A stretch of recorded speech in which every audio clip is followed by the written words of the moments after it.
రక్షక దేవుళ్లకు నమస్కారం. మనిషి జీవితం అనేది ఒక అద్భుతమైన ప్రయాణం.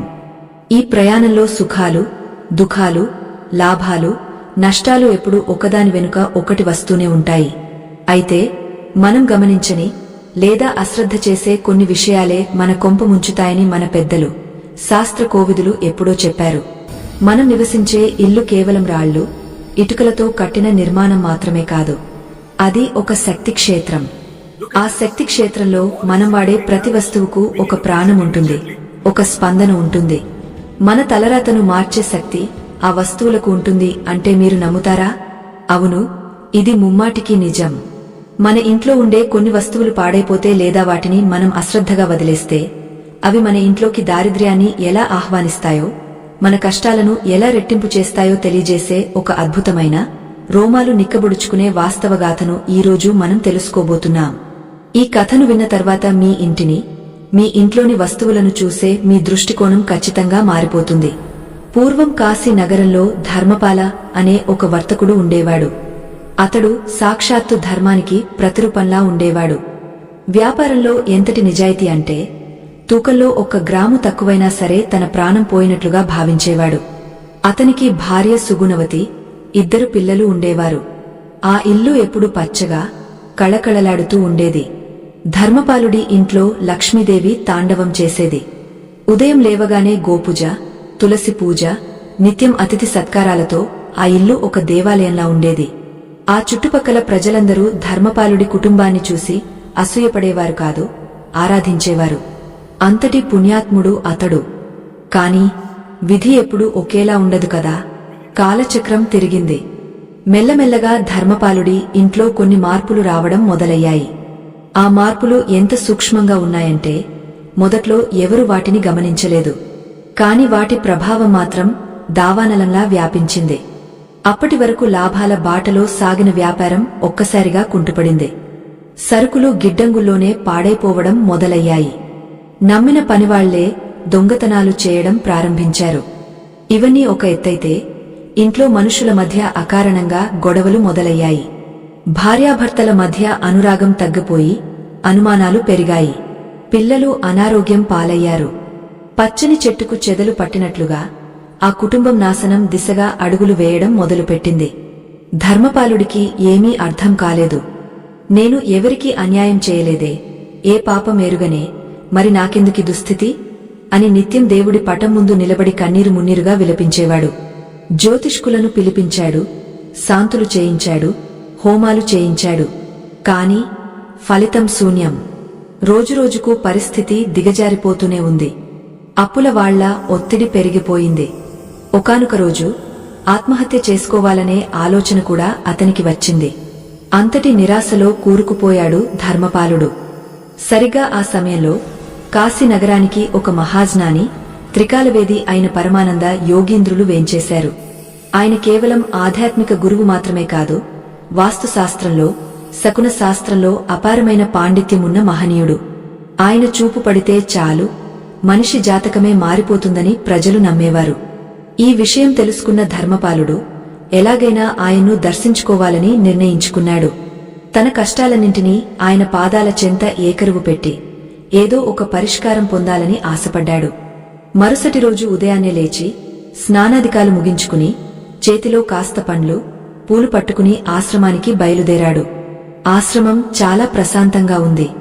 పక్షుల కిలకిలారావాలు, వేద మంత్రాల ఘోషతో ఆ ప్రాంతమంతా పవిత్రంగా అనిపించింది.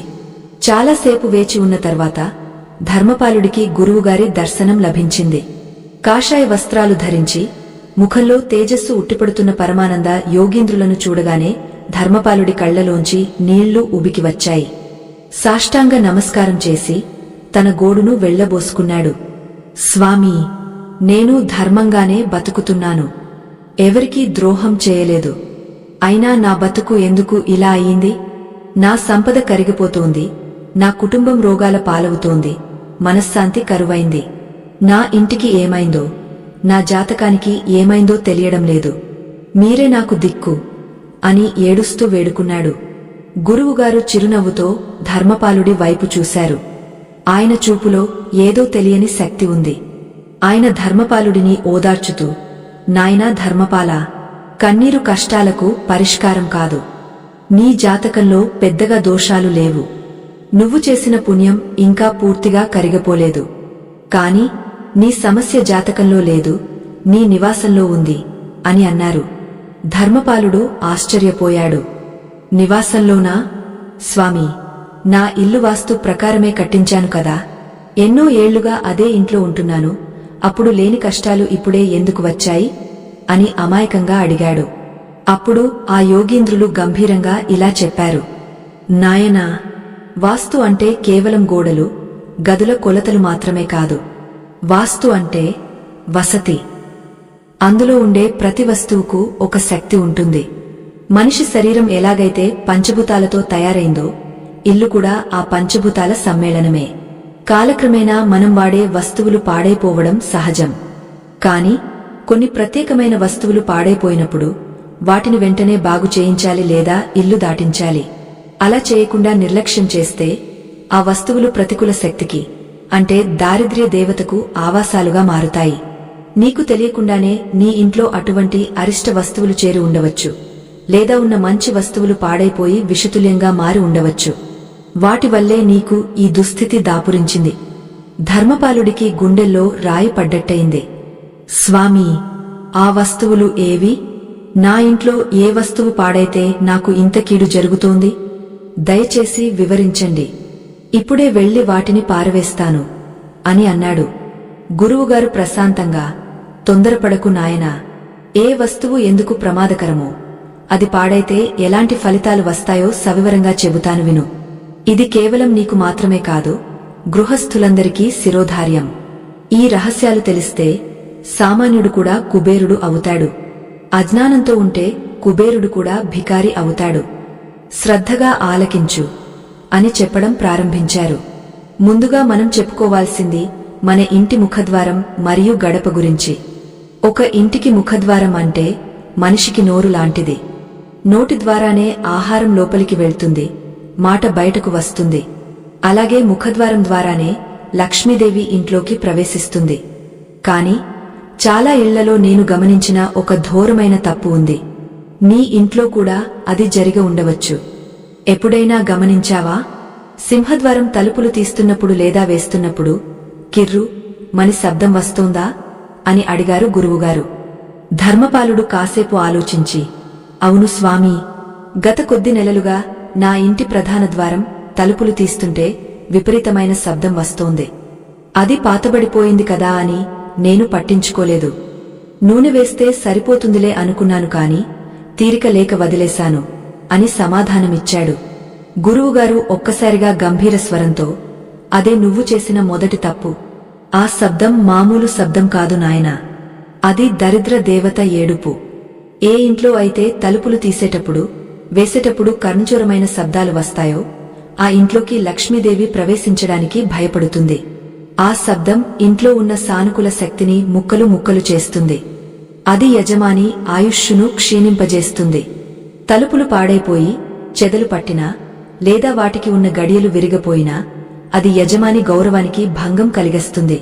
నీ వ్యాపారంలో నష్టాలు రావడానికి, నీ మాటకి విలువ తగ్గడానికి ప్రధాన కారణం ఇదే. పాడైపోయిన ముఖద్వారం, పగిలిపోయిన గడప ఉన్న ఇంట్లో కలహాలు నిత్యకృత్యం అవుతాయి. ధర్మపాలుడు భయంతో వణికిపోయాడు. స్వామీ, ఇంత చిన్న విషయాన్ని నేను ఎంత అశ్రద్ధ చేశాను. ఇంకేమైనా వస్తువులు ఉన్నాయా అని అడిగాడు. ఇంకా చాలా ఉన్నాయి నాయనా. అసలు కథ ఇప్పుడే మొదలైంది. రెండో వస్తువు గురించి చెప్తే నువ్వు మరింత ఆశ్చర్యపోతావు. ఇది దాదాపు ప్రతి ఇంట్లోనూ గోడకు వేలాడుతూ కనిపిస్తుంది. అదే గడియారం. కాలానికి ప్రతిరూపమే గడియారం. అది కేవలం సమయాన్ని మాత్రమే చూపదు, ఆ ఇంట్లో ఉండేవాళ్ల కాలాన్ని కూడా శాసిస్తుంది. నీ ఇంట్లో ఎక్కడైనా ఆగిపోయిన గడియారాలు ఉన్నాయా అని ప్రశ్నించారు. ధర్మపాలుడికి వెంటనే తన పడకగదిలో ఉన్న పాత గడియారం గుర్తొచ్చింది. అది తన తండ్రి కాలం నాటిది. అది చెడిపోయి చాలా కాలమైంది. కాని దాన్ని పారేయలేక, బాగు చేయించలేక గోడకే ఉంచేశాడు. అవును స్వామీ, నా పడకగదిలో ఒక గడియారం ఆగిపోయి చాలా కాలమైంది అని చెప్పాడు. వినాయకా, ఆగిపోయిన గడియారం అంటే ఆగిపోయిన ప్రగతి అని అర్థం. వాస్తుశాస్త్రం ప్రకారం గడియారం ఎప్పుడూ నడుస్తూనే ఉండాలి. అది ఆగపోతే ఆ ఇంట్లోని వారి ఎదుగుదల కూడా అక్కడితో ఆగిపోతుంది.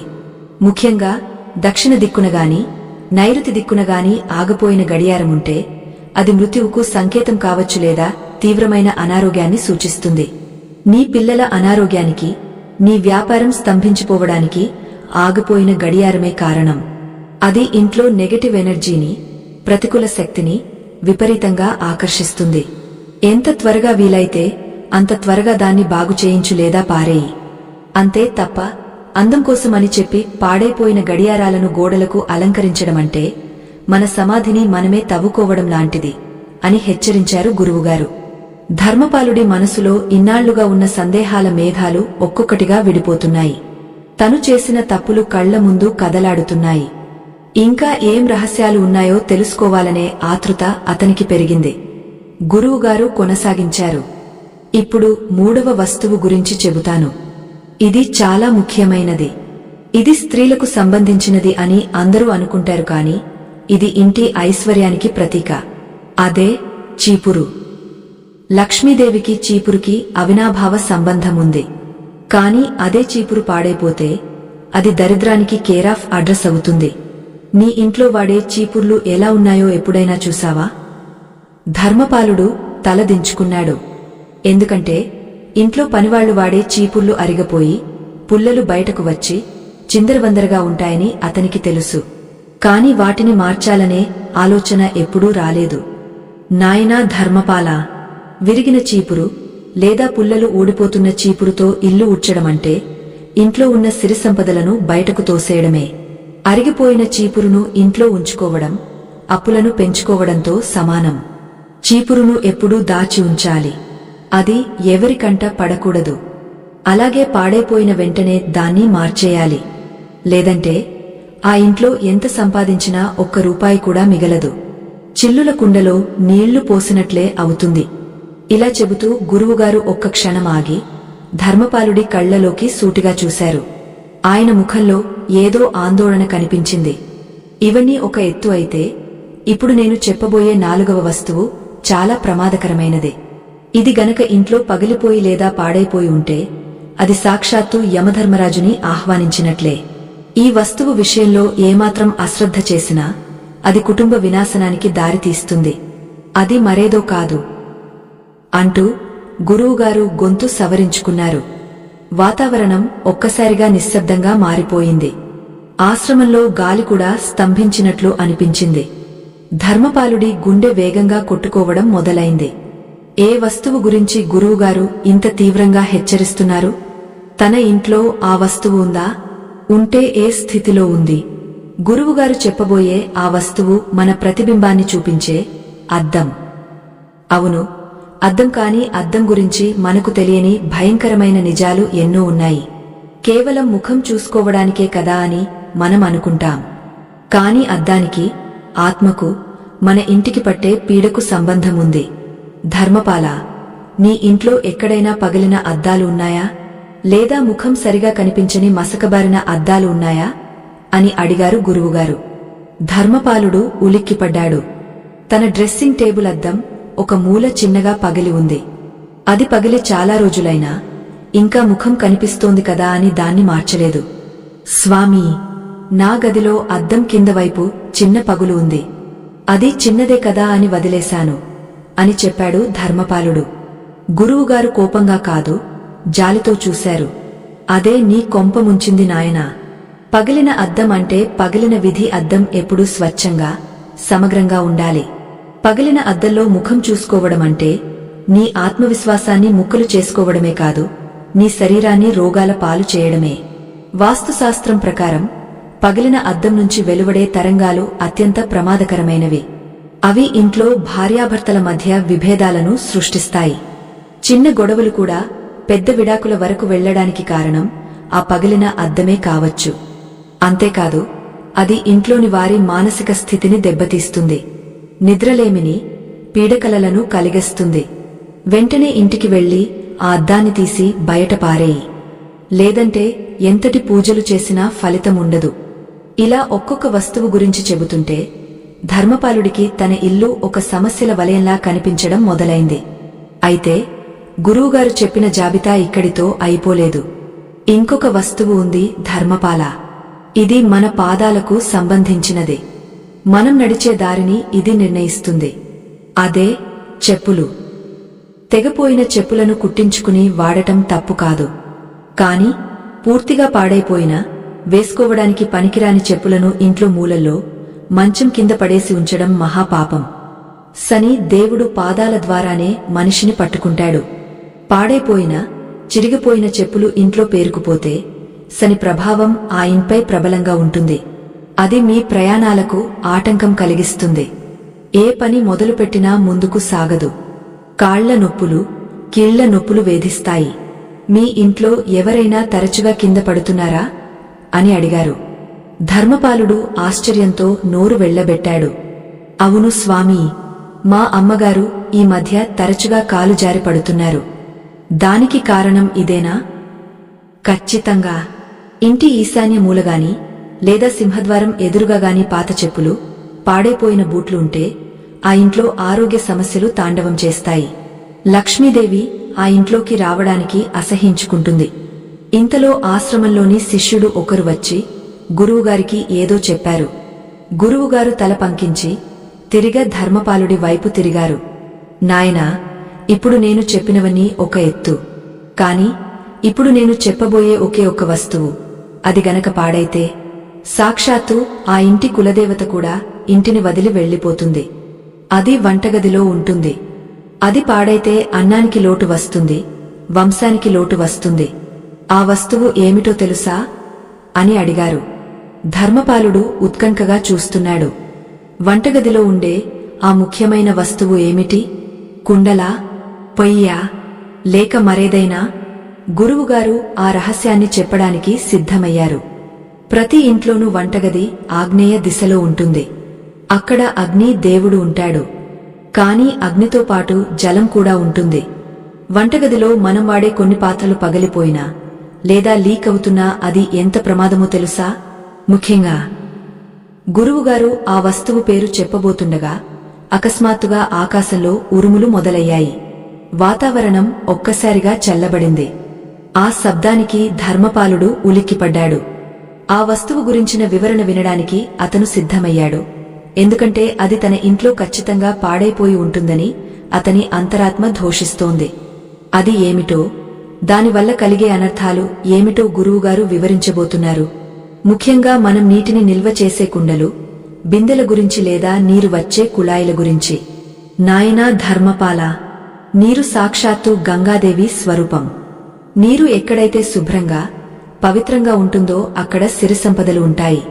కాని నీ ఇంట్లో వంటగదిలోగాని, స్నానాల గదిలోగాని నీటి కుళాయిలు సరిగా బిగుతుగా లేక నీరు బొట్టుబొట్టుగా కారుతూ ఉంటే అది అత్యంత ప్రమాదకరమైన వాస్తుదోషం. ఆ బొట్లు ఎలా అయితే వృధాగా నేలపాలవుతున్నాయో నీ కష్టార్జితం కూడా అలాగే నీకు తెలియకుండానే ఖర్చయిపోతుంది. అది వైద్య ఖర్చులు కావచ్చు, లేదా అనవసరపు విలాసాలు కావచ్చు. నీరు కారడం అంటే ధనం కారడమే. లక్ష్మీదేవి చంచలమైనది. ఆమెను నిలబెట్టాలంటే నీటిని వృధా చేయకూడదు. పగిలిన కుండలు, చిల్లులు పడ్డ బిందెలు, లీకయ్యే పైపులు ఇంట్లో ఉంటే ఆ ఇంటి యజమాని ఎంత సంపాదించినా చివరకు మిగిలేది శూన్యం. చేతిలో చిల్లిగవ్వ కూడా నిలబడదు.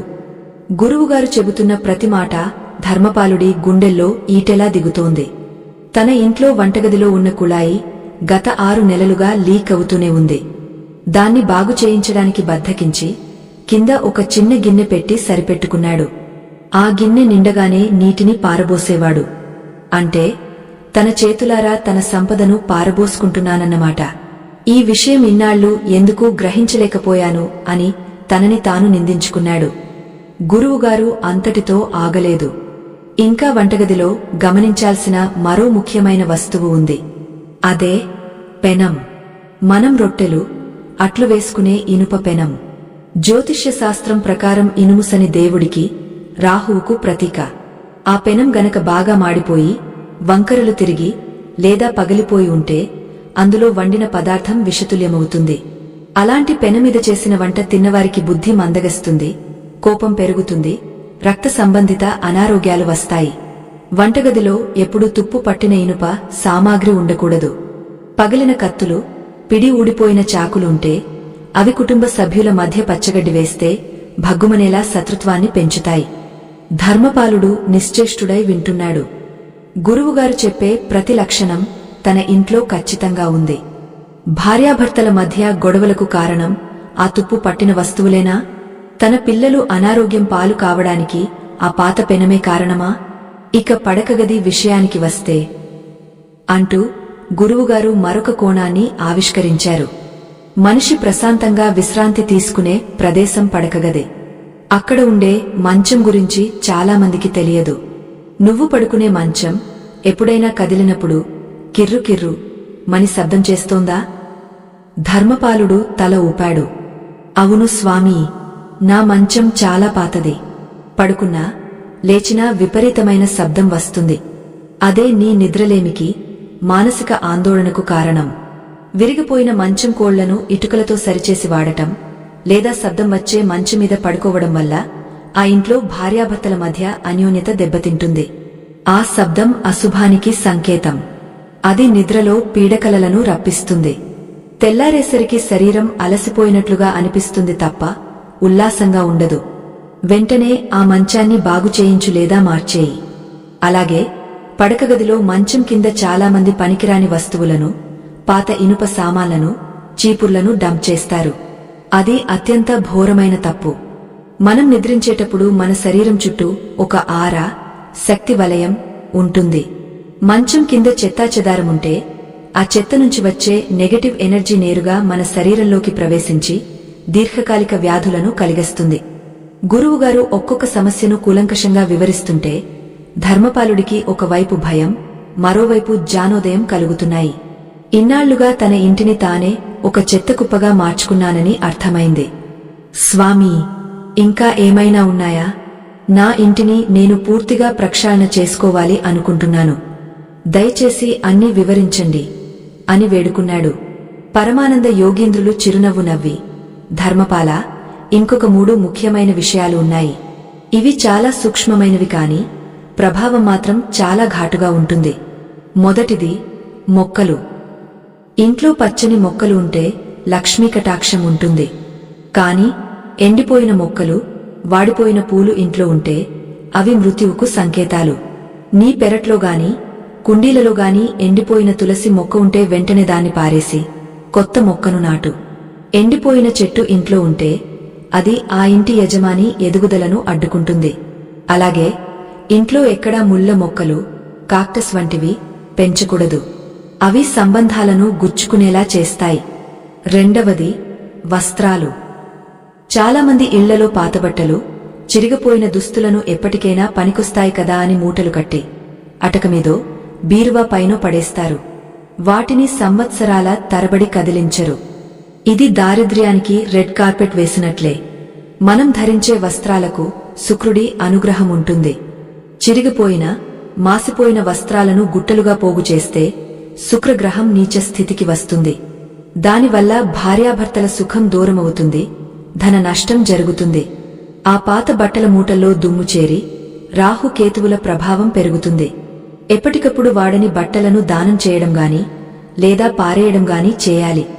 ఇక మూడవది మరియు అన్నింటికంటే ముఖ్యమైనది దేవుడి గది. మన ఇంటికి గుండెకాయ లాంటిది పూజగది. అక్కడ మనముంచే విగ్రహాలు లేదా పటాలు ఎప్పుడూ లోపం లేకుండా ఉండాలి. పొరపాటున చేయి జారి కింద పడి పగిలిపోయిన విగ్రహాలను లేదా రంగు వెలిసిపోయి చిరిగిపోయిన దేవుడి పటాలను ఎట్టి పరిస్థితుల్లోనూ పూజగదిలో ఉంచకూడదు.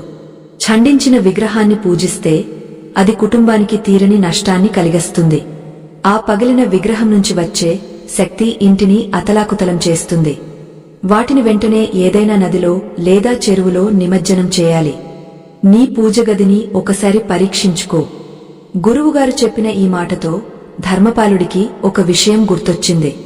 తన పూజగదిలో ఒక చిన్న లక్ష్మీదేవి విగ్రహముంది. దాని చేతి వేలు కొద్దిగా విరిగింది.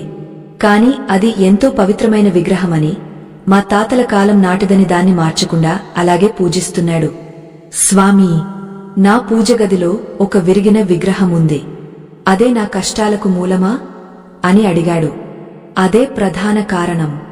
ఛండించిన విగ్రహాన్ని పూజించడం శాస్త్ర విరుద్ధం. అది నీ భక్తిని స్వీకరించదు సరికదా, వ్యతిరేక ఫలితాలను ఇస్తుంది. వెంటనే ఇంటికి వెళ్ళు. నేను చెప్పిన వాటన్నింటినీ సరిచూసుకో. పాడైపోయిన వస్తువులను, విరిగిన సామాన్లను, పనికిరాని చెత్తను ఈరోజే ఇంటినుంచి బయటకు పంపు. నీ ఇల్లు ఎప్పుడైతే శుభ్రపడుతుందో అప్పుడే నీ మనసు శుభ్రపడుతుంది, లక్ష్మీదేవి మళ్లీ నీ ఇంట్లోకి అడుగుపెడుతుంది అని ఆశీర్వదించారు గురువుగారు. ధర్మపాలుడు గురువుగారి పాదాలకు నమస్కరించి ప్రసాదం తీసుకుని వడివడిగా ఇంటికి బయలుదేరాడు. అతనిలో ఇప్పుడు ఒక కొత్త ఉత్సాహం, ఆశ నిండి ఉన్నాయి. ఇన్నాళ్లు చీకట్లో తడుముకున్న తనకు ఇప్పుడు వెలుగు దారి దొరికింది. దారి పొడవునా గురువుగారు చెప్పిన మాటలే మనసులో మెదులుతున్నాయి. లీకయ్యే కుళాయి, పగిలిన అద్దం, ఆగిపోయిన గడియారం, విరిగిన మంచం, ఎండిన మొక్కలు, ఖండించిన విగ్రహం, ఇవన్నీ నా ఇంట్లో ఉన్నాయి. అందుకే నేను నాశనమయ్యాను అని పదే పదే అనుకున్నాడు. ఇంటికి చేరుకునే సరికి సాయంకాలం అవుతోంది. సూర్యుడు అస్తమిస్తున్నాడు. ఇంటి లోపలికి అడుగు పెట్టగానే ధర్మపాలుడికి తన ఇల్లు ఇదివరకటిలా కాకుండా ఏదో తెలియని బరువుతో ఉన్నట్లు అనిపించింది. గురువుగారు చెప్పిన జ్ఞానంతో చూస్తుంటే ఇంటి నిండా నెగటివ్ ఎనర్జీ, ప్రతికూల శక్తి గూడు కట్టుకుని ఉన్నట్లు స్పష్టంగా తెలుస్తోంది. వెంటనే పని మొదలుపెట్టాడు. ముందుగా భార్యను పిలిచి విషయం చెప్పాడు. ఆమె మొదట ఆశ్చర్యపోయినా భర్తలోని ఆవేదన చూసి సహకరించడానికి సిద్ధపడింది. ఇద్దరు కలిసి ఆపరేషన్ ప్రక్షాళన మొదలుపెట్టారు. మొదట హాల్లో ఉన్న ఆగపోయిన గడియారాన్ని తీసి బయటపడేశాడు. ఆ తర్వాత వంటగదిలోకి వెళ్లాడు. అక్కడ బొట్టు బొట్టుగా కారుతున్న కుళాయిని చూసి కోపం వచ్చింది. వెంటనే ప్లంబర్ని పిలిపించి దాన్ని బాగు చేయించాడు. వంటగదిలోని అటకమీద ఉన్న పాత పెనం, పిడి ఊడిపోయిన కత్తులు, పగిలిన ప్లాస్టిక్ డబ్బాలు అన్నీ తీసి ఒక పెద్ద సంచిలో వేశాడు. ఆ వస్తువులను తీస్తుంటేనే వంటగదిలో ఏదో తెలియని వెలుతురు వచ్చినట్లు అనిపించింది సుగుణవతికి. తరువాత పడకగదికి వెళ్లారు. మంచం కింద ఏముందో చూద్దామని వంగచూస్తే అక్కడ దుమ్ము కొట్టుకుపోయిన పాత చెప్పుల జతలు, కొన్ని పాత ఇనుప రాడ్లు, సంవత్సరాల తరబడి వాడని సూట్కేసులు కనిపించాయి. ఛీ, ఇంత చెత్త మీదనా మనం రోజు పడుకుంటున్నాం? అందుకే మనకు ప్రశాంతత లేదు అని అసహించుకుంటూ వాటన్నింటినీ బయటకు లాగాడు ధర్మపాలుడు. పగిలిన అద్దాన్ని కూడా తీసి పారేశాడు. ఇలా ఒక్కొక్క గదిని శుభ్రం చేసుకుంటూ వెళ్తున్నారు. ఇల్లు ఇప్పుడిప్పుడే ఊపిరి పీల్చుకుంటున్నట్లు ఉంది. చివరగా ఇంటి వెనుక వైపు ఉన్న చిన్న స్టోర్ రూమ్, సామాన్ల గది దగ్గరికి వచ్చారు. అది చాలా చీకటిగా, బూజు పట్టి ఉంది. అందులో ఏమున్నాయో వాళ్లకే గుర్తులేదు. ఎప్పుడో పనికిరాని సామాన్లను అందులో విసిరేసేవారు. ధర్మపాలుడు చేతిలో ఒక చిన్న దీపం పట్టుకుని ఆ గది తలుపులు తెరిచాడు. తలుపులు కిర్రు మని భయంకరమైన శబ్దం చేశాయి. లోపల నుంచి దుర్వాసన వచ్చింది. బూజు దులుపుకుంటూ లోపలికి అడుగుపెట్టాడు. అక్కడ మూలల్లో సాలెడు గూళ్లు కట్టి ఉన్నాయి. గురువుగారు సాలెడు గూళ్ల గురించి కూడా ఏదో చెప్పబోయి ఆపేశారు కదా అని గుర్తుకు వచ్చింది. ఆ గదిలో ఒక మూల చాలా పాతది, తుప్పు పట్టిన ఒక ఇనుప పెట్టె కనిపించింది. దానిమీద విపరీతమైన దుమ్ము ఉంది. ఇదేంటి? ఇది మన ఇంట్లో ఎప్పటినుంచి ఉంది అని భార్యను అడిగాడు ధర్మపాలుడు. ఏమోనండి, మామయ్యగారు పోయిన తర్వాత ఆయన సామాన్లని ఇందులో పెట్టి ఇక్కడ పెట్టినట్లున్నారు. మనం దీన్ని ఎప్పుడూ తెరవలేదు అంది సుగుణవతి. ధర్మపాలుడికి ఎందుకో ఆ పెట్టెను చూడగానే ఒళ్లంతా జలధరించింది. గురువుగారు చెప్పిన వస్త్రాల మూటలు ఇందులో ఉండవచ్చని అనుకున్నాడు. ఆ పెట్టెకు ఉన్న తాళం తుప్పు పట్టిపోయి ఉంది. పక్కనే ఉన్న ఒక రాయి తీసుకుని ఆ తాళాన్ని పగలగొట్టాడు. పెట్టె మూత తెరిచాడు. లోపల పాత బట్టలు, పుస్తకాలు ఉన్నాయి. వాటిని పక్కకు జరుపుతుండగా అట్టడుగున ఒక ఎర్రటి వస్త్రంలో చుట్టబడిన ఒక వింతైన వస్తువు కనిపించింది. ధర్మపాలుడు ఆ వస్త్రాన్ని విప్పాడు. అందులో ఉన్నది చూసి ధర్మపాలుడు, సుగుణవతి ఇద్దరు భయంతో కేక పెట్టారు. చేతిలో ఉన్న దీపం కింద పడిపోయింది. అందులో ఉన్నది సామాన్యమైన వస్తువు కాదు. అది ఒక చేతబడి చేసిన బొమ్మ లాంటిది కాదు, కాని అంతకంటే భయంకరమైనది. అది ఒక పురాతనమైన, వికృతమైన ఆకారం కలిగిన ఒక లోహపు వస్తువు. దాని నిండా ఎండిపోయిన రక్తపు మరకలు ఉన్నట్లుగా నల్లగా ఉంది. దాని చుట్టూ వెంట్రుకలు చుట్టి ఉన్నాయి. అది చూడగానే ఆ గదిలోని ఉష్ణోగ్రత ఒక్కసారిగా పడిపోయినట్లు, చలి వేస్తున్నట్లు అనిపించింది. ఇది మన ఇంట్లోకి ఎలా వచ్చింది అని వణికిపోతూ అడిగింది సుగుణవతి. ధర్మపాలుడికి అర్థమైంది.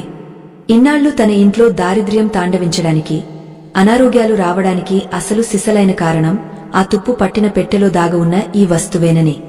కాని అది ఏమిటి? ఎవరు పెట్టారు? దాని వెనుక ఉన్న కథ ఏమిటి? ఆ క్షణంలో ధర్మపాలుడికి బయట ఎవరో నవ్వుతున్న శబ్దం వినిపించింది. అది భ్రమ కాదు, నిజంగానే కిటికీ బయట నుంచి ఎవరో వికటాట్టహాసం చేస్తున్నట్లు వినిపించింది. గుండె ధైర్యం చేసుకుని కిటికీ వైపు చూశాడు ధర్మపాలుడు.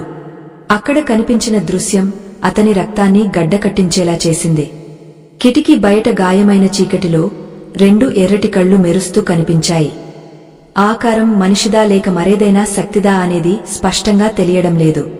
కాని ఆ కళ్లలో పగ, ప్రతీకారం స్పష్టంగా కనిపిస్తున్నాయి. ధర్మపాలుడు ధైర్యం చేసి, ఎవరది అని గట్టిగా అరిచాడు. ఆ అరుపుకి ఆ ఆకారం ఒక్కసారిగా పొదల్లోకి జారుకుని మాయమైపోయింది.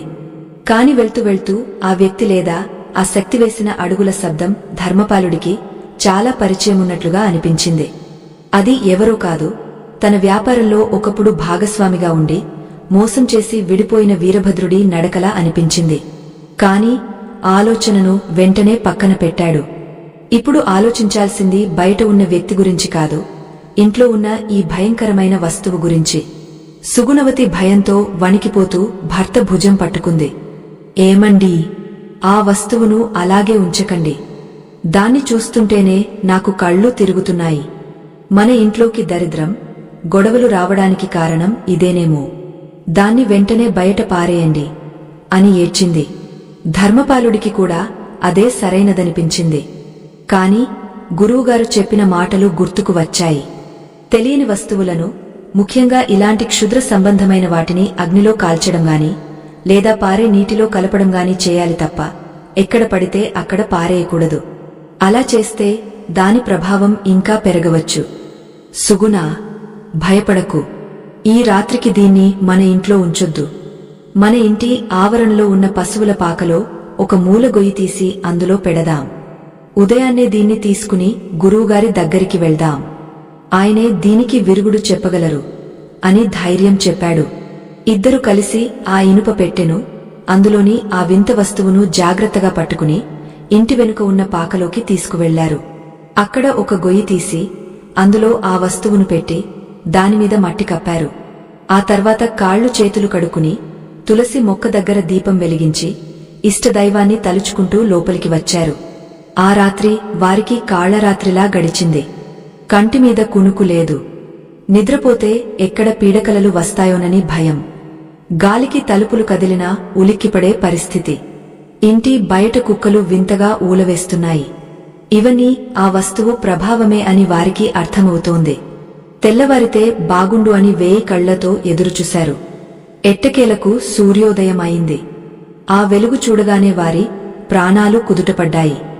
వెంటనే స్నానాదికాలు ముగించుకుని ఆ వస్తువును తీసుకుని ఎవరికీ తెలియకుండా ఒక సంచిలో పెట్టుకుని ఆశ్రమానికి బయలుదేరారు. పరమానంద యోగీంద్రులు అప్పుడే సూర్య నమస్కారాలు ముగించుకుని ధ్యానంలో కూర్చున్నారు. ధర్మపాలుడు, సుగుణవతి వచ్చి ఆయన పాదాల ముందు ఆ సంచిని ఉంచారు. గురువుగారు కళ్ళు తెరిచి ఆ సంచి వైపు చూడగానే ఆయన ముఖంలో మార్పు వచ్చింది. ఆయన కనుబొమ్మలు ముడిపడ్డాయి. ధర్మపాల, నేను ఊహించిందే జరిగింది. నీ ఇంట్లో కేవలం వాస్తు దోషాలు మాత్రమే కాదు, అంతకు మించిన ప్రయోగం కూడా జరిగింది. ఆ సంచిని తెరవకు అని గట్టిగా హెచ్చరించారు. ధర్మపాలుడు ఆశ్చర్యపోయాడు. స్వామీ, మరి దీని సంగతి ఏంటి? ఇది మా ఇంట్లోకి ఎలా వచ్చింది అని అడిగాడు. గురువుగారు ప్రశాంతంగా ఇలా వివరించారు. నాయనా, ఇల్లు ఎప్పుడైతే అపరిశుభ్రంగా ఉంటుందో, ఎక్కడైతే పగలిన వస్తువులు, పాత సామాన్లు గుట్టలుగా పేరుకుపోతాయో అక్కడ దైవశక్తి క్షీణిస్తుంది. మన ఇంటికి ఉండే రక్షణ కవచం బలహీనపడుతుంది. అప్పుడు శత్రువులు చేసే ఇటువంటి క్షుద్ర ప్రయోగాలు చాలా సులభంగా ఇంట్లోకి ప్రవేశిస్తాయి. నువ్వు నీ స్టోర్ రూమ్ని ఎప్పుడూ శుభ్రం చేయలేదు. చీకటి, దుమ్ము, బూజు ఉన్న ఆ గది ఇలాంటి దుష్ట శక్తులకు ఆవాసంగా మారింది. ఎవరో గిట్టనివారు నీ దగ్గరికి వచ్చే నమ్మకస్తుల ద్వారానే దీన్ని నీ ఇంట్లో పెట్టించారు. ఇది నరదోష యంత్రం. ఇది ఇంట్లో ఉంటే ఆ వంశం వృద్ధి చెందదు, సంపద కర్పూరంలా కరిగిపోతుంది. సుగుణవతి కన్నీళ్లు పెట్టుకుంది. స్వామీ, దీనికి పరిష్కారం లేదా? మా కుటుంబాన్ని కాపాడండి అని వేడుకుంది. భయపడకు తల్లీ, రోగం తెలిసినప్పుడు మందు వేయడం సులభం. ఇన్నాళ్లు ఇది తెలియక మీరు బాధపడ్డారు.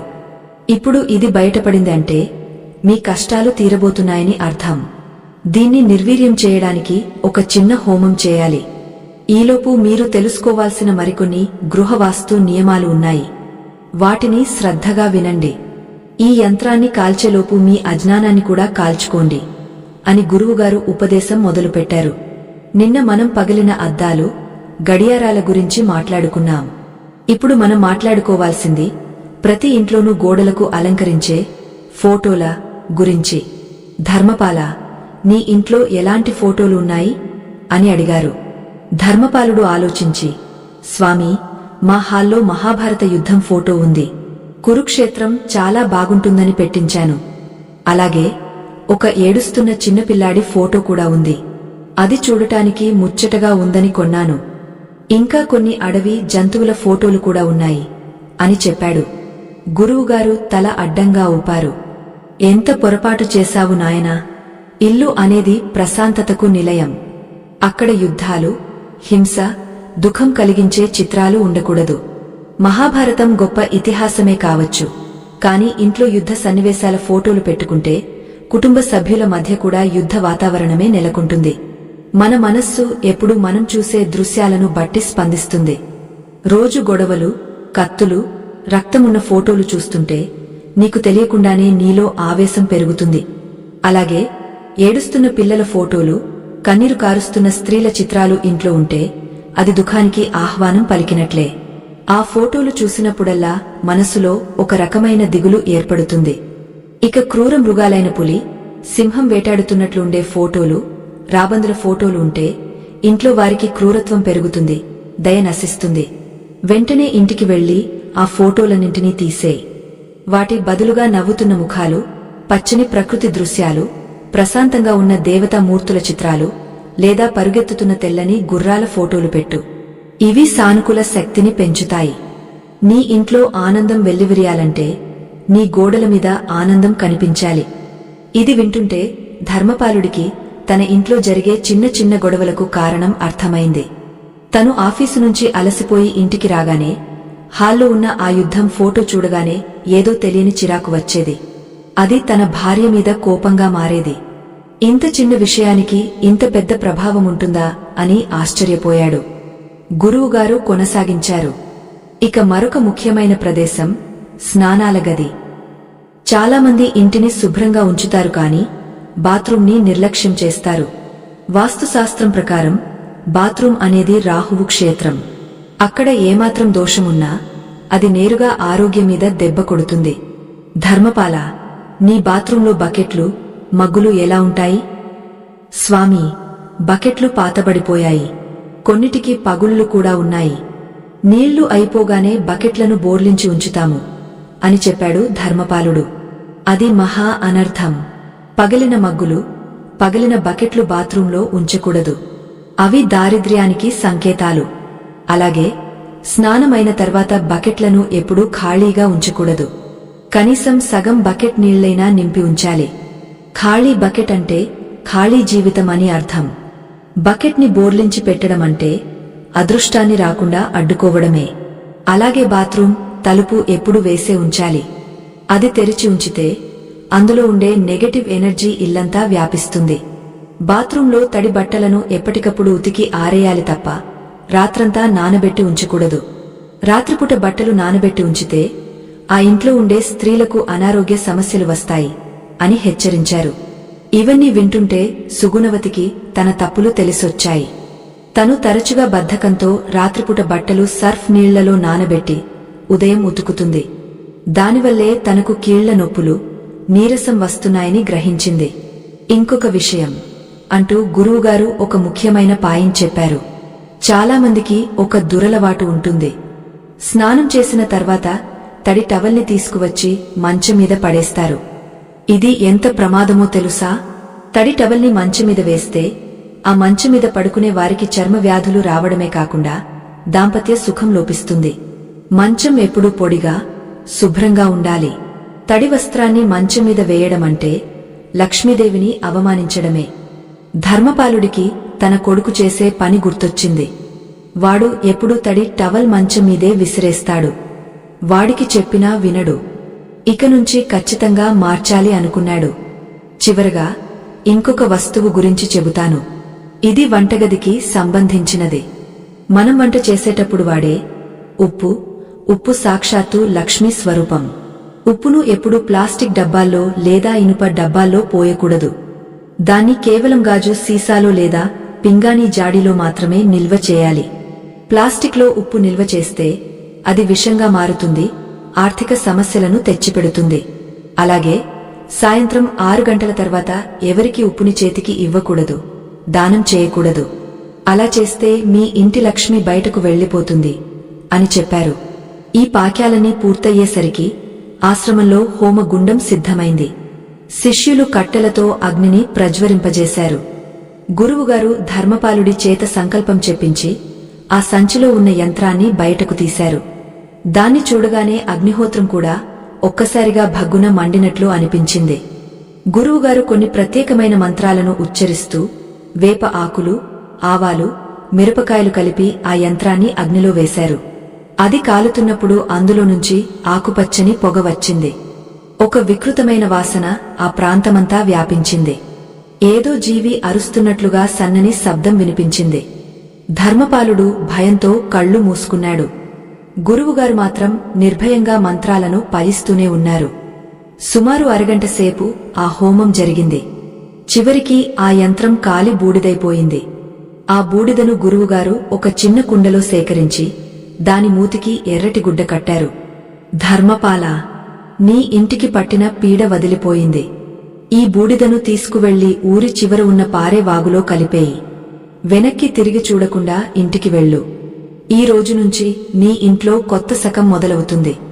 కాని గుర్తుంచుకో, నేను చెప్పిన వాస్తు మార్పులు అన్నీ చేస్తేనే ఈ ఫలితం శాశ్వతంగా ఉంటుంది. ఇల్లు శుభ్రంగా ఉంటేనే దైవం ఉంటుంది అని ఆశీర్వదించారు. ధర్మపాలుడు, సుగుణవతి ఎంతో సంతోషంగా గురువుగారికి కృతజ్ఞతలు చెప్పి ఆ కుండను తీసుకుని బయలుదేరారు.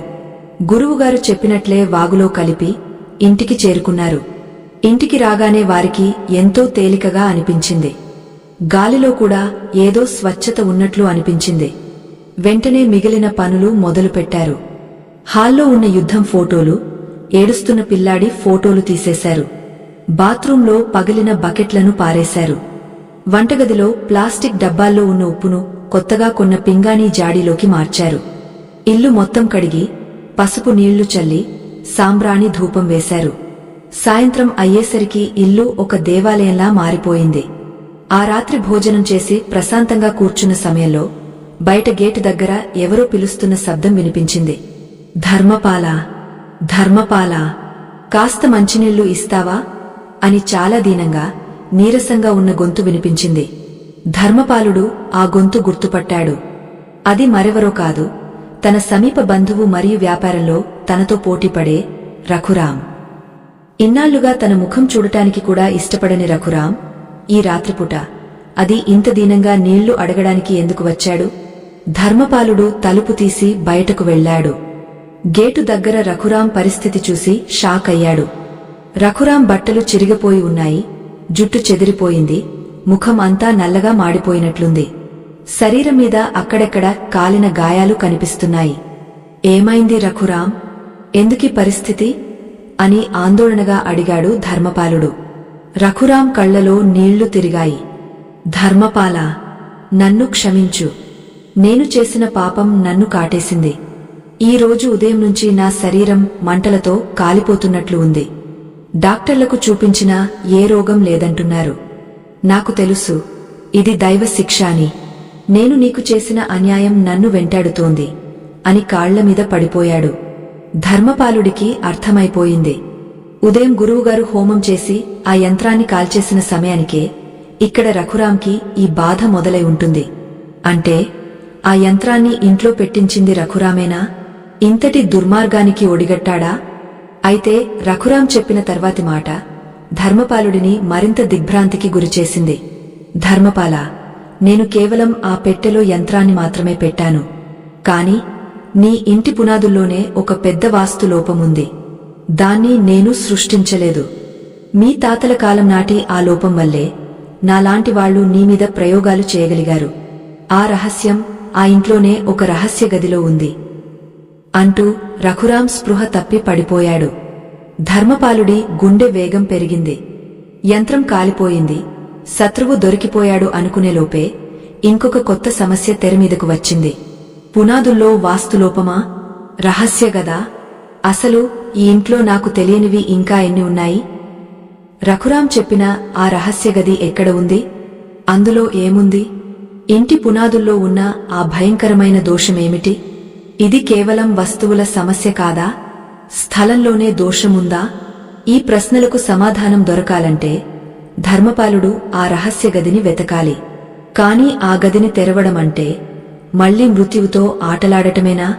రఘురాం మాటలతో ధర్మపాలుడికి కాళ్ల కింద భూమి కంపించినట్లయింది. స్పృహ తప్పి పడిపోయిన రఘురాంను చూడాలో లేక అతను చెప్పిన ఆ భయంకరమైన రహస్యం గురించి ఆలోచించాలో తెలియని సందిగ్ధంలో పడ్డాడు. వెంటనే సుగుణవతి సాయంతో రఘురాంను లోపలికి తీసుకువచ్చి మంచమీద పడుకోబెట్టాడు. ముఖం మీద చన్నీళ్లు చల్లి సపర్యలు చేశాడు. కాసేపటికి రఘురాంలో చలనం వచ్చింది కాని అతను ఇంకా ఏదో భయంతో కలవరిస్తూనే ఉన్నాడు. ఆ గది ఈశాన్యం, తవ్వద్దు, వద్దు అంటూ అస్పష్టంగా గొణుగుతున్నాడు. రఘురాం పరిస్థితి విషమంగా ఉందని గ్రహించిన ధర్మపాలుడు వెంటనే పక్క వీధిలో ఉన్న వైద్యుడికి కబురు పంపాడు. వైద్యుడు వచ్చి పరీక్షించి శారీరకంగా పెద్ద దెబ్బలేమీ లేవు కాని మానసికంగా ఏదో తీవ్రమైన ఒత్తిడికి, భయానికి గురయ్యాడు. ఇతనికి విశ్రాంతి అవసరం అని మందులు ఇచ్చి వెళ్లాడు. సుగుణవతిని రఘురాం దగ్గర ఉండమని చెప్పి ధర్మపాలుడు హాల్లోకి వచ్చి కూర్చున్నాడు. గడియారం అర్ధరాత్రి దాటిన సమయాన్ని సూచిస్తోంది. బయట నిశ్శబ్దం రాజ్యమేలుతోంది. కాని ధర్మపాలుడి మెదడులో మాత్రం ఆలోచనల తుఫాను చెలరేగుతోంది. పునాదుల్లో వాస్తులోపం, రహస్య గది, తాతల కాలం నాటి తప్పు. ఈ మాటలే అతని చెవుల్లో మారుమోగుతున్నాయి. ఇల్లు కట్టేటప్పుడు పునాదిలో ఏదైనా తప్పు జరిగిందా?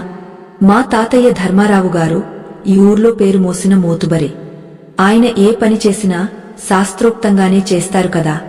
మరి రఘురాం ఎందుకు అలా అన్నాడు? ఒకవేళ నిజంగానే పునాదుల్లో ఏదైనా దోషముంటే దాన్ని ఇప్పుడు ఎలా సరిచేయగలం? ఇల్లు పడగట్టలేం కదా. ఈ ప్రశ్నలకు సమాధానం దొరకాలంటే ఆ రహస్య గది ఎక్కడుందో కనిపెట్టాలి. రఘురాం స్పృహలో లేనప్పుడు ఈశాన్యం అని కలవరించాడు. వాస్తుశాస్త్రం ప్రకారం ఈశాన్యం అనేది దైవస్థానం. అక్కడ బరువు ఉండకూడదు, నిర్మాణం ఎత్తుగా ఉండకూడదు. తన ఇంట్లో ఈశాన్య మూల ఏముంది? అక్కడ పూజగది ఉంది. దానికి ఆనుకుని చిన్న వరండా ఉంది. అక్కడ ఎలాంటి గది లేదు కదా. ధర్మపాలుడు చేతిలో ఒక చిన్న లాంతరు పట్టుకుని ఈశాన్య మూల ఉన్న పూజగది వైపు వెళ్లాడు. ఆ గదిని నిశితంగా పరిశీలించాడు. గోడలన్నీ మామూలుగానే ఉన్నాయి. కింద నేల కూడా పలకలతో కప్పబడి ఉంది. ఎక్కడా గది ఉన్న ఆనవాళ్లు లేవు. రఘురాం భయంతో ఏదో పిచ్చిగా వాగ ఉంటాడులే అనుకుని వెనక్కి తిరగబోయాడు. కాని అంతలోనే అతని కాలు పూజగది గడప దగ్గర ఉన్న ఒక రాయికి తగిలింది. ఆ రాయి కొంచెం కదిలినట్లు శబ్దం వచ్చింది. సాధారణంగా గడప రాళ్లు సిమెంట్తో గట్టిగా బిగించి ఉంటారు. కాని ఈ రాయి ఎందుకు కదిలింది? ధర్మపాలుడికి అనుమానం వచ్చింది. కింద కూర్చుని ఆ రాయిని చేతితో కదిలించాడు. అది మామూలు రాయి కాదు, ఒక మూతలాంటిది అని అర్థమైంది. పక్కనే ఉన్న ఇనుప కడ్డీని తీసుకువచ్చి ఆ రాయిని పైకి లేపడానికి ప్రయత్నించాడు. చాలా బరువుగా ఉంది. సర్వశక్తులు కూడదీసుకుని బలంగా నెట్టాడు. ధభేల్ మని ఆ రాయి పక్కకు దొర్లింది. అక్కడ ఒక పెద్ద రంధ్రం కనిపించింది. అది మామూలు గుంత కాదు, కిందకు దిగడానికి మెట్లు ఉన్న ఒక సొరంగ మార్గం. ధర్మపాలుడి గుండె వేగంగా కొట్టుకుంది. తన సొంత ఇంట్లో దేవుడి గది కింద ఇంతకాలం ఒక సొరంగముందన్న విషయం తనకు తెలియకపోవడం ఆశ్చర్యంగా, భయంగా అనిపించింది. లోపల నుంచి చల్లటి గాలి, పాతవాసన ముఖానికి తగిలాయి. ఈ రాత్రికి ఇందులోకి వెళ్లడం సురక్షితమేనా అని కాసేపు ఆలోచించాడు. కాని సమస్య మూలాలు అక్కడే ఉన్నాయని తెలిసాక ఆగలేకపోయాడు. లాంతరు వెలుతురులో మెల్లగా ఒక్కో మెట్టు కిందకు దిగడం మొదలుపెట్టాడు. సుమారు 10 మెట్లు దిగిన తర్వాత ఒక చిన్న గదిలోకి ప్రవేశించాడు. అది పూర్తిగా రాతితో కట్టిన గది. గాలి చొరబడటానికి చిన్న చిన్న రంధ్రాలు తప్ప కిటికీలు లేవు. ఆ గది మధ్యలో నిలబడి చుట్టూ లాంతరు వెలుగును సారించాడు. ఆ గదిలో కనిపించిన దృశ్యాలు ధర్మపాలుడిని విస్మయానికి గురిచేశాయి. అక్కడ బంగారు నాణేలు లేవు, వజ్ర వైడూర్యాలు లేవు. కాని అంతకంటే వింతైన, భయానకమైన వస్తువులు ఉన్నాయి. గది మూలల్లో జంతువుల ఎముకలు కుప్పలుగా పోసి ఉన్నాయి. గోడలకు వింతైన యంత్రాలు చెక్కబడి ఉన్నాయి. మధ్యలో ఒక పెద్ద ఇనుప స్తంభం పాతి ఉంది. ఆ స్తంభానికి సంకెళ్ళు వేలాడుతున్నాయి. ఇదేంటి? మా తాతగారు ఈ గదిని ఎందుకు కట్టించారు? ఇక్కడ ఏం జరిగేది అని ధర్మపాలుడు భయంతో వణికిపోయాడు. అంతలోనే అతని కళ్ళు ఒక పాత తాళపత్ర గ్రంథం మీద పడ్డాయి. అది ఒక రాతి పీకెం మీద పసుపు బట్టలో చుట్టబడి ఉంది. ఆ గ్రంథం పక్కనే ఒక ఎండిపోయిన సిరాబుడ్డి, నెమలి ఈక ఉన్నాయి. ధర్మపాలుడు ఆ గ్రంథాన్ని చేతిలోకి తీసుకున్నాడు. అది చాలా శిథిలమై ఉంది. జాగ్రత్తగా తెరచి చదవడం ప్రారంభించాడు. అందులో ఉన్న రాత తన తాతగారి చేతిరాతే. మొదటి పేజీ చదవగానే ధర్మపాలుడికి నోట మాట రాలేదు. నా వంశీయులకు ముఖ్య గమనిక. నేను చేసిన తప్పుకు ప్రాయశ్చిత్తం లేదు. కాని నా వారసులైన ఈ నిజాన్ని తెలుసుకుని దీనికి విరుగుడు చేస్తారని ఆశిస్తూ ఇది రాస్తున్నాను. నేను ఈ ఇంటిని నిర్మించేటప్పుడు అత్యాశకు పోయి ఒక ఘోరమైన అపచారానికి ఒడిగట్టాను. ఈ స్థలం ఒకప్పుడు ఒక యోగ తపస్సు చేసుకున్న పవిత్ర భూమి. ఆయన సమాధి ఇక్కడే ఉండేది. నేను ధనార్జన కోసం ఆ సమాధిని తొలగించి ఆ యోగ శపించినా వినకుండా ఇక్కడ ఇంటిని నిర్మించాను. అంతేకాదు, వాస్తు ప్రకారం ఇంటికి బలం చేకూర్చాలని ఒక మాంత్రికుడు చెప్పిన మాట విని ఈశాన్య మూలబలి ఇచ్చిన జంతువుల ఎముకలను పాతిపెట్టాను. ఇది చదువుతుంటే ధర్మపాలుడికి కళ్ళు తిరిగాయి. శల్యదోషం అని అప్రయత్నంగా నోటినుంచి మాట వచ్చింది. గురువుగారు చెప్పిన మాటలు గుర్తొచ్చాయి. భూమి లోపల ఎముకలు, శల్యములు ఉంటే ఆ ఇంటి యజమాని వంశం నాశనమవుతుంది. ఇన్నాళ్లు తన కుటుంబం అనుభవిస్తున్న నరకానికి కారణం పైన ఉన్న వస్తువులు మాత్రమే కాదు, కింద ఉన్న ఈ మహాపాపం కూడానా? గ్రంథాన్ని ఇంకా ముందుకు చదివాడు. ఆ యోగ చనిపోయే ముందు ఒక శాపమిచ్చారు.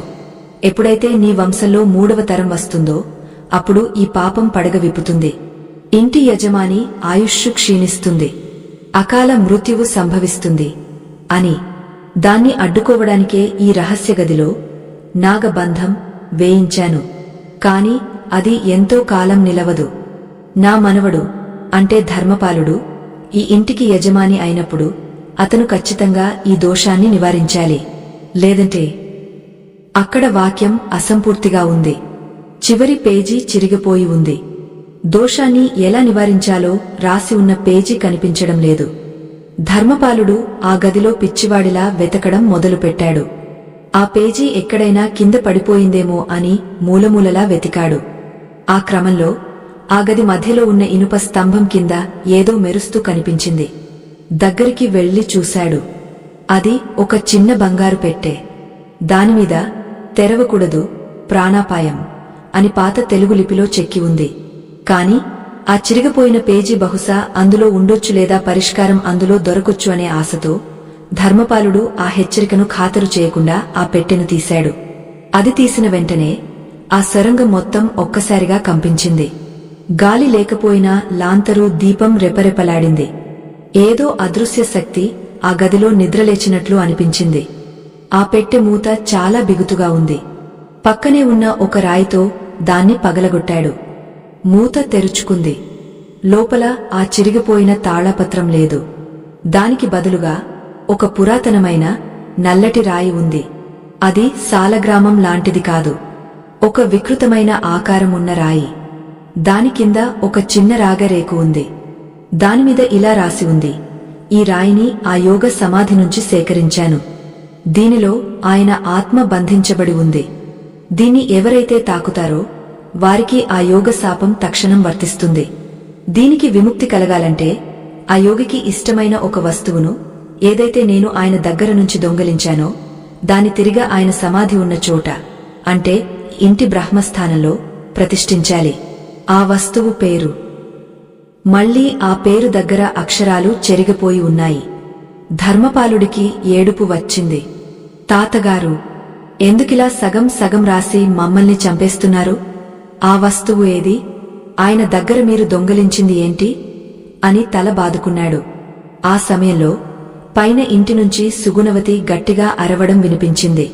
ఏమండీ, త్వరగా రండి, రఘురాం గారికి ఏదో అవుతోంది. ధర్మపాలుడు ఆ రాయిని, రాగరేకును అక్కడే వదిలేసి లాంతరు తీసుకుని గబగబా మెట్లు ఎక్కి పైకి వచ్చాడు. హాల్లోకి వచ్చేసరికి దృశ్యం భయానకంగా ఉంది. మంచమీద ఉన్న రఘురాం గాల్లోకి లేచినట్లుగా విల్లులా వంగపోయి ఉన్నాడు. అతని కళ్ళు తెల్లగుడ్లు తేలేసి ఉన్నాయి. నోటి నుంచి నురగలు వస్తున్నాయి. సుగుణవతి భయంతో ఒక మూల నక్కి ఉంది. ధర్మపాలుడు పరుగెత్తుకెళ్లి రఘురాంను పట్టుకున్నాడు. రఘురాం శరీరం మండుతున్న నిప్పులా కాలుతోంది. ఆ అపస్మారక స్థితిలో రఘురాం గొంతు మారిపోయింది. అది రఘురాం గొంతు కాదు, చాలా గంభీరమైన వృద్ధుడి గొంతులా ఉంది. ఆ గొంతు ఇలా అరిచింది, నా రుద్రక్ష, నా ఏకముఖి రుద్రాక్ష, ఎక్కడ దాచావు ధర్మారావ్? అది నాకు ఇచ్చేయ్, లేదంటే నీ వంశాన్ని సర్వనాశనం చేస్తాను. ధర్మపాలుడు షాక్ అయ్యాడు. రఘురాం ద్వారా మాట్లాడుతున్నది ఆ యోగ ఆత్మ అని అర్థమైంది. ఆ యోగికి కావాల్సింది ఏకముఖి రుద్రాక్ష. అదే తన తాతగారు దొంగిలించిన వస్తువు. కాని అది ఇప్పుడు ఎక్కడ ఉంది? ఈ ఇంట్లో ఎక్కడో దాచి ఉంటారు. కాని ఎక్కడ? స్వామీ, శాంతించండి. ఆ రుద్రాక్ష ఎక్కడుందో నాకు తెలియదు. తెలిస్తే మీకే ఇచ్చేస్తాను. మా తాతగారు చేసిన తప్పుకు మమ్మల్ని శిక్షించకండి అని ధర్మపాలుడు చేతులు జోడించి వేడుకున్నాడు. ఆవహించిన శక్తి వికటంగా నవ్వింది.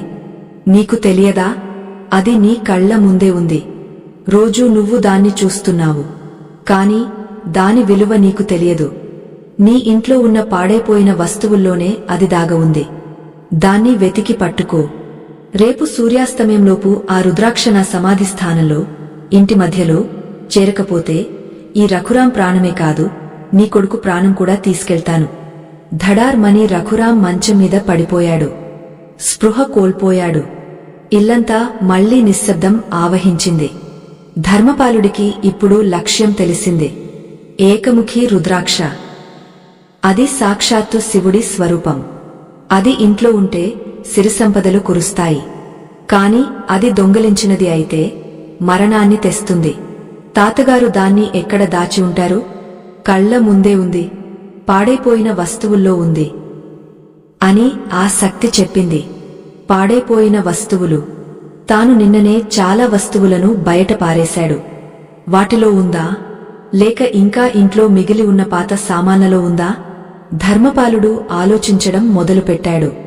ఇంట్లో తను ఇంకా పారేయకుండా ఉంచిన పాత వస్తువు ఏది?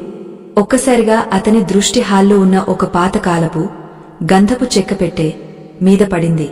అది చాలా ఏళ్లుగా టీవీ స్టాండ్ పక్కన ఒక అలంకరణ వస్తువులా పడి ఉంది. దాని తాళం ఎప్పుడో చెడిపోయింది. అది తెరుచుకోదు అని అందరూ వదిలేశారు. దానిమీద పూలకుండీ పెట్టి వాడుతున్నారు. అదేనా? ఆ పెట్టెలోనే ఉందా? ధర్మపాలుడు ఆ పెట్టె దగ్గరికి వెళ్లాడు. దానిమీద ఉన్న కుండీని దించాడు. పెట్టెను చేతిలోకి తీసుకున్నాడు. బరువుగానే ఉంది. దాన్ని ఊపితే లోపల ఏదో వస్తువు కదులుతున్న శబ్దం వచ్చింది. ఇందులోనే ఉండాలి అని గట్టి నమ్మకం కలిగింది. కాని ఆ తాళం చెడిపోయి చాలా కాలమైంది. దాన్ని పగలగొట్టాలంటే సుత్తి కావాలి. సుత్తి కోసం వంటింట్లోకి వెళ్లాడు. సుత్తి తీసుకుని తిరిగి వచ్చేసరికి హాల్లో ఆ పెట్టె మాయమైపోయింది. అక్కడ పెట్టె లేదు. దాని బదులు ఒక చీటి ఉంది. నీకు ఒక్కరోజు గడువు ఉంది. కాని నీ తెలివిని పరీక్షించాలి కదా. ఆ పెట్టె కావాలంటే నువ్వు ఇంటి వెనకాల ఉన్న బావి దగ్గరికి రా, ఒంటరిగా రా అని రాసి ఉంది. మూత తెరిచాడు. అందరూ ఊహించినట్లుగా అందులో ఒక అద్భుతమైన, అతి పెద్దదైన ఏకముఖి రుద్రాక్ష ఉంది. అది బంగారు కాంతులతో మెరుస్తోంది. దాని పక్కనే ఒక చిన్న తాళపత్రం కూడా ఉంది. అందులో ఇలా రాసి ఉంది: ఈ రుద్రాక్ష సాక్షాత్తు పరమశివుడి అనుగ్రహం. దీన్ని నా గురువుగారు నాకు ప్రసాదించారు. దీన్ని ఎవరైతే స్వార్థం కోసం వాడుకుంటారో వారికి ఇది మృత్యుపాశం అవుతుంది. ఎవరైతే ధర్మబద్ధంగా లోక కళ్యాణం కోసం పూజిస్తారో వారికి ఇది అక్షయపాత్ర అవుతుంది. ధర్మారావు దీన్ని దొంగిలించి ధనార్జన కోసం వాడాడు కాబట్టి నా శాపం తగిలింది. ఇప్పుడు దీన్ని శుద్ధి చేసి బ్రహ్మస్థానంలో స్థాపించండి. ధర్మపాలుడు ఆ రుద్రాక్షను కళ్లకు అద్దిది రాసింది ఎవరు? ఆత్మ రాసిందా, లేక ఇంట్లో మరెవరైనా ఉన్నారా? రఘురాం ఇంకా స్పృహలోనే లేడు. సుగుణవతి తన గదిలో పిల్లల దగ్గర ఉంది. మరి ఈ పెట్టెను ఎవరు తీసుకెళ్లారు? ఇంటి వెనక ఉన్న బావి. అది చాలా ఏళ్లుగా వాడకంలో లేదు. అందులో నీళ్లు కూడా ఉండవు. పాములు, తేళ్లకు నిలయమది. అర్ధరాత్రి వేళ అక్కడికి వెళ్లడం అంటే ఆత్మహత్యే. కాని రుద్రాక్ష కోసం వెళ్ళక తప్పదు. ధర్మపాలుడు సుత్తిని గట్టిగా పట్టుకుని వెనుక తలుపు తెరిచి చీకట్లోకి అడుగుపెట్టాడు. బావివైపు నడుస్తుండగా గాలిలో ఒక వింత వాసన వచ్చింది. అది మల్లెపూల వాసన కాదు, శవం కుళ్ళిన వాసన. బావి దగ్గరికి చేరుకున్నాడు. బావి గట్టుమీద ఆ గంధపు చెక్క పెట్టె ఉంది. దాని పక్కన ఒక ఆకారం నిలబడి ఉంది. ఆకారం వెనక్కి తిరిగి ఉంది. పొడవాటి జుట్టు, చిరిగిన బట్టలు. ఎవరది అని ధర్మపాలుడు అడిగాడు. ఆకారం మెల్లగా వెనక్కి తిరిగింది. ఆ ముఖం చూసి ధర్మపాలుడి గుండె ఆగపోయినంత పనైంది. అది మనిషి కాదు, అది ఒక స్త్రీ ఆకారం. కాని ముఖం మాత్రం సగం కాలిపోయి ఉంది. ఆమె చేతిలో ఆ రుద్రాక్ష పెట్టె ఉంది. ఆమె వికటంగా నవ్వుతూ, ఈ రుద్రాక్ష కావాలా? అయితే నన్ను దాటి తీసుకో అంటూ బావిలోకి దూకింది, ఆ పెట్టెతో సహా. ఇప్పుడు ఏం చేయాలి? రుద్రాక్ష బావిలో పడింది. రేపు సాయంత్రంలోపు అది దొరకపోతే కొడుకు ప్రాణం పోతుంది. బావిలోతు ఎంత ఉంటుందో తెలియదు. అందులో ఏముందో తెలియదు. ఇది ఆత్మనా లేక దయ్యమా? ధర్మపాలుడు క్షణం కూడా ఆలోచించలేదు. కొడుకు ప్రాణం కంటే ఏదీ ముఖ్యం కాదు. జై పరమేశ్వర అని గట్టిగా అరిచి ఆ చీకటి బావిలోకి దూకాడు. ధర్మపాలుడు బావిలోకి దూకిన మరుక్షణం అతనికి ఊపిరి ఆగపోయినంత పనైంది. అయితే అదృష్టవశాత్తు ఆ బావిలో నీళ్లు ఉన్నాయి. కాని అవి స్వచ్ఛమైన నీళ్లు కాదు, బురద నీళ్లు. పైనుంచి దూకిన వేగానికి నీళ్లలోకి లోతుగా వెళ్లిపోయాడు. చుట్టూ చిమ్మ చీకటి. ముక్కులోకి, నోట్లోకి బురద నీరు వెళ్తోంది. ఎలాగోలా కాళ్లు చేతులు కదిలించి పైకి తేలాడు. గట్టిగా గాలి పీల్చుకున్నాడు. బావి లోపల విపరీతమైన దుర్వాసన వస్తోంది. పైనుంచి సన్నగా వెన్నెల వెలుతురు పడుతోంది. ఆ వెలుతురులో చుట్టూ చూశాడు. బావి గోడలు పాచిపట్టి జగా ఉన్నాయి. ఎక్కడా ఆ స్త్రీ ఆకారం కనిపించడం లేదు. ఆమె పెట్టెతో సహా దూకింది కదా, ఎక్కడికి వెళ్ళింది అని నీళ్లలో తడుముకోవడం మొదలుపెట్టాడు. అకస్మాత్తుగా నీళ్ల లోపలి నుంచి ఒక చల్లటి చెయ్యి అతని కాలును పట్టుకుని బలంగా కిందకు లాగింది. ధర్మపాలుడు భయంతో కేక పెట్టబోయాడు. కాని నీళ్లలో మునిగిపోవడంతో నోటినిండా నీళ్లు చేరాయి. ఆ శక్తి అతన్ని బావి అట్టడుగుకు లాగుతోంది. ఊపిరి ఆడక గలగలా కొట్టుకుంటున్నాడు. తన దగ్గర ఉన్న సుత్తి చేతినుంచి జారి కింద పడిపోయింది. అదే సమయంలో అతని మనసులో గురువుగారి రూపం మెదిలింది. ధర్మం ఎప్పుడూ జయిస్తుంది, భయపడకు అన్న మాటలు గుర్తుకు వచ్చాయి. సర్వశక్తులు కూడదీసుకుని తన రెండో కాలుతో ఆ చేతిని బలంగా తన్నాడు. ఆ పట్టు సడలింది. వెంటనే పైకి ఈదుకుంటూ వచ్చాడు. గట్టును పట్టుకుని ఆయాసపడుతూ నిలబడ్డాడు. అప్పుడు చూశాడు. బావిగోడకు ఉన్న ఒక చిన్న రంధ్రంలో ఆ గంధపు చెక్కపెట్టె ఇరుక్కుని ఉంది. బహుశా ఆ స్త్రీ ఆకారం దాన్ని అక్కడే దాచి మాయమైపోయి ఉంటుంది. దాన్ని అందుకోవాలంటే మళ్లీ కొంచెం పైకి ఎగబాకాలి. బావి రాళ్లు చాలా జంటగా ఉన్నాయి. ఏమాత్రం పట్టు తప్పినా మళ్లీ నీళ్లలో పడతాడు, లేదా తల పగిలిపోతుంది. నా కొడుకు కోసం, నా వంశం కోసం అని పదే పదే అనుకుంటూ గోళ్లతో రాళ్లను గీరుకుంటూ పైకి పాకాడు. ఆ పెట్టె దగ్గరికి చేరుకున్నాడు. చెయ్యి చాచి దాన్ని పట్టుకున్నాడు. అది చేతికి అందగానే అతనిలో కొత్త శక్తి వచ్చింది. జాగ్రత్తగా దాన్ని తీసుకుని తన చొక్కా లోపల పెట్టుకున్నాడు. ఇప్పుడు పైకి వెళ్లడమేలా? బావి చాలా లోతుగా ఉంది. పైనుంచి వేలాడుతున్న మర్రి ఊడలు కూడా అందనంత ఎత్తులో ఉన్నాయి. అప్పుడే అతనికి బావి గోడలకు అక్కడెక్కడ మెట్లు ఉండటం కనిపించింది. అవి చాలా పాతవి, విరిగపోయి ఉన్నాయి. కాని వేరే దారి లేదు. దేవుడిమీద భారం వేసి ఒక్కో మెట్టు ఎక్కుతూ పైకి రావడం మొదలుపెట్టాడు. దాదాపు గంట సేపు నరకయాతన అనుభవించిన తర్వాత ధర్మపాలుడు బావి బయటకు వచ్చి పడ్డాడు. ఒళ్లంతా బురద, గాయాలు, రక్తం. కాని ముఖంలో మాత్రం విజయం సాధించిన తృప్తి ఉంది. చొక్కా లోపల ఉన్న పెట్టె సురక్షితంగా ఉంది. ఆయాసంతో అక్కడే పడిపోయాడు. కొద్దిసేపటికి లేచి పెట్టెను తీసుకుని ఇంటివైపు నడిచాడు. ఇంటి వెనుక తలుపు తెరిచే ఉంది. లోపలికి వెళ్లాడు. హాల్లో రఘురాం ఇంకా అపస్మారక స్థితిలోనే ఉన్నాడు. సుగుణవతి భర్తను చూడగానే భోరున ఏడ్చింది. ఆయన పరిస్థితి చూసి భయపడింది. ఏమైందండీ? ఎక్కడికి వెళ్లారు అని అడిగింది. అదంతా తర్వాత చెబుతాను సుగుణ. ముందు ఇదిగో ఈ పెట్టెను తీసుకో. ఇందులో మన తలరాతను మార్చే వస్తువు ఉంది అని ఆ పెట్టెను ఆమె చేతిలో పెట్టాడు. వెంటనే స్నానం చేసి శుభ్రమైన బట్టలు కట్టుకుని వచ్చాడు. ఇప్పుడు సమయం తెల్లవారుజామున 4 గంటలు. సూర్యాస్తమయంలోపు ఆ రుద్రాక్షను యోగ సమాధి స్థానంలో ప్రతిష్ఠించాలి అని ఆ ఆత్మ చెప్పింది. కాని ముందు ఆ పెట్టెను తెరవాలి. సుత్తి బావిలో పడిపోయింది. వంటింట్లో ఉన్న రోకలి బండ తీసుకువచ్చి ఆ పెట్టె తాళాన్ని బద్దలు కొట్టాడు. కున్నాడు. తాతగారు చేసిన తప్పుకు నేను ప్రాయశ్చిత్తం చేస్తాను అని మనసులో అనుకున్నాడు.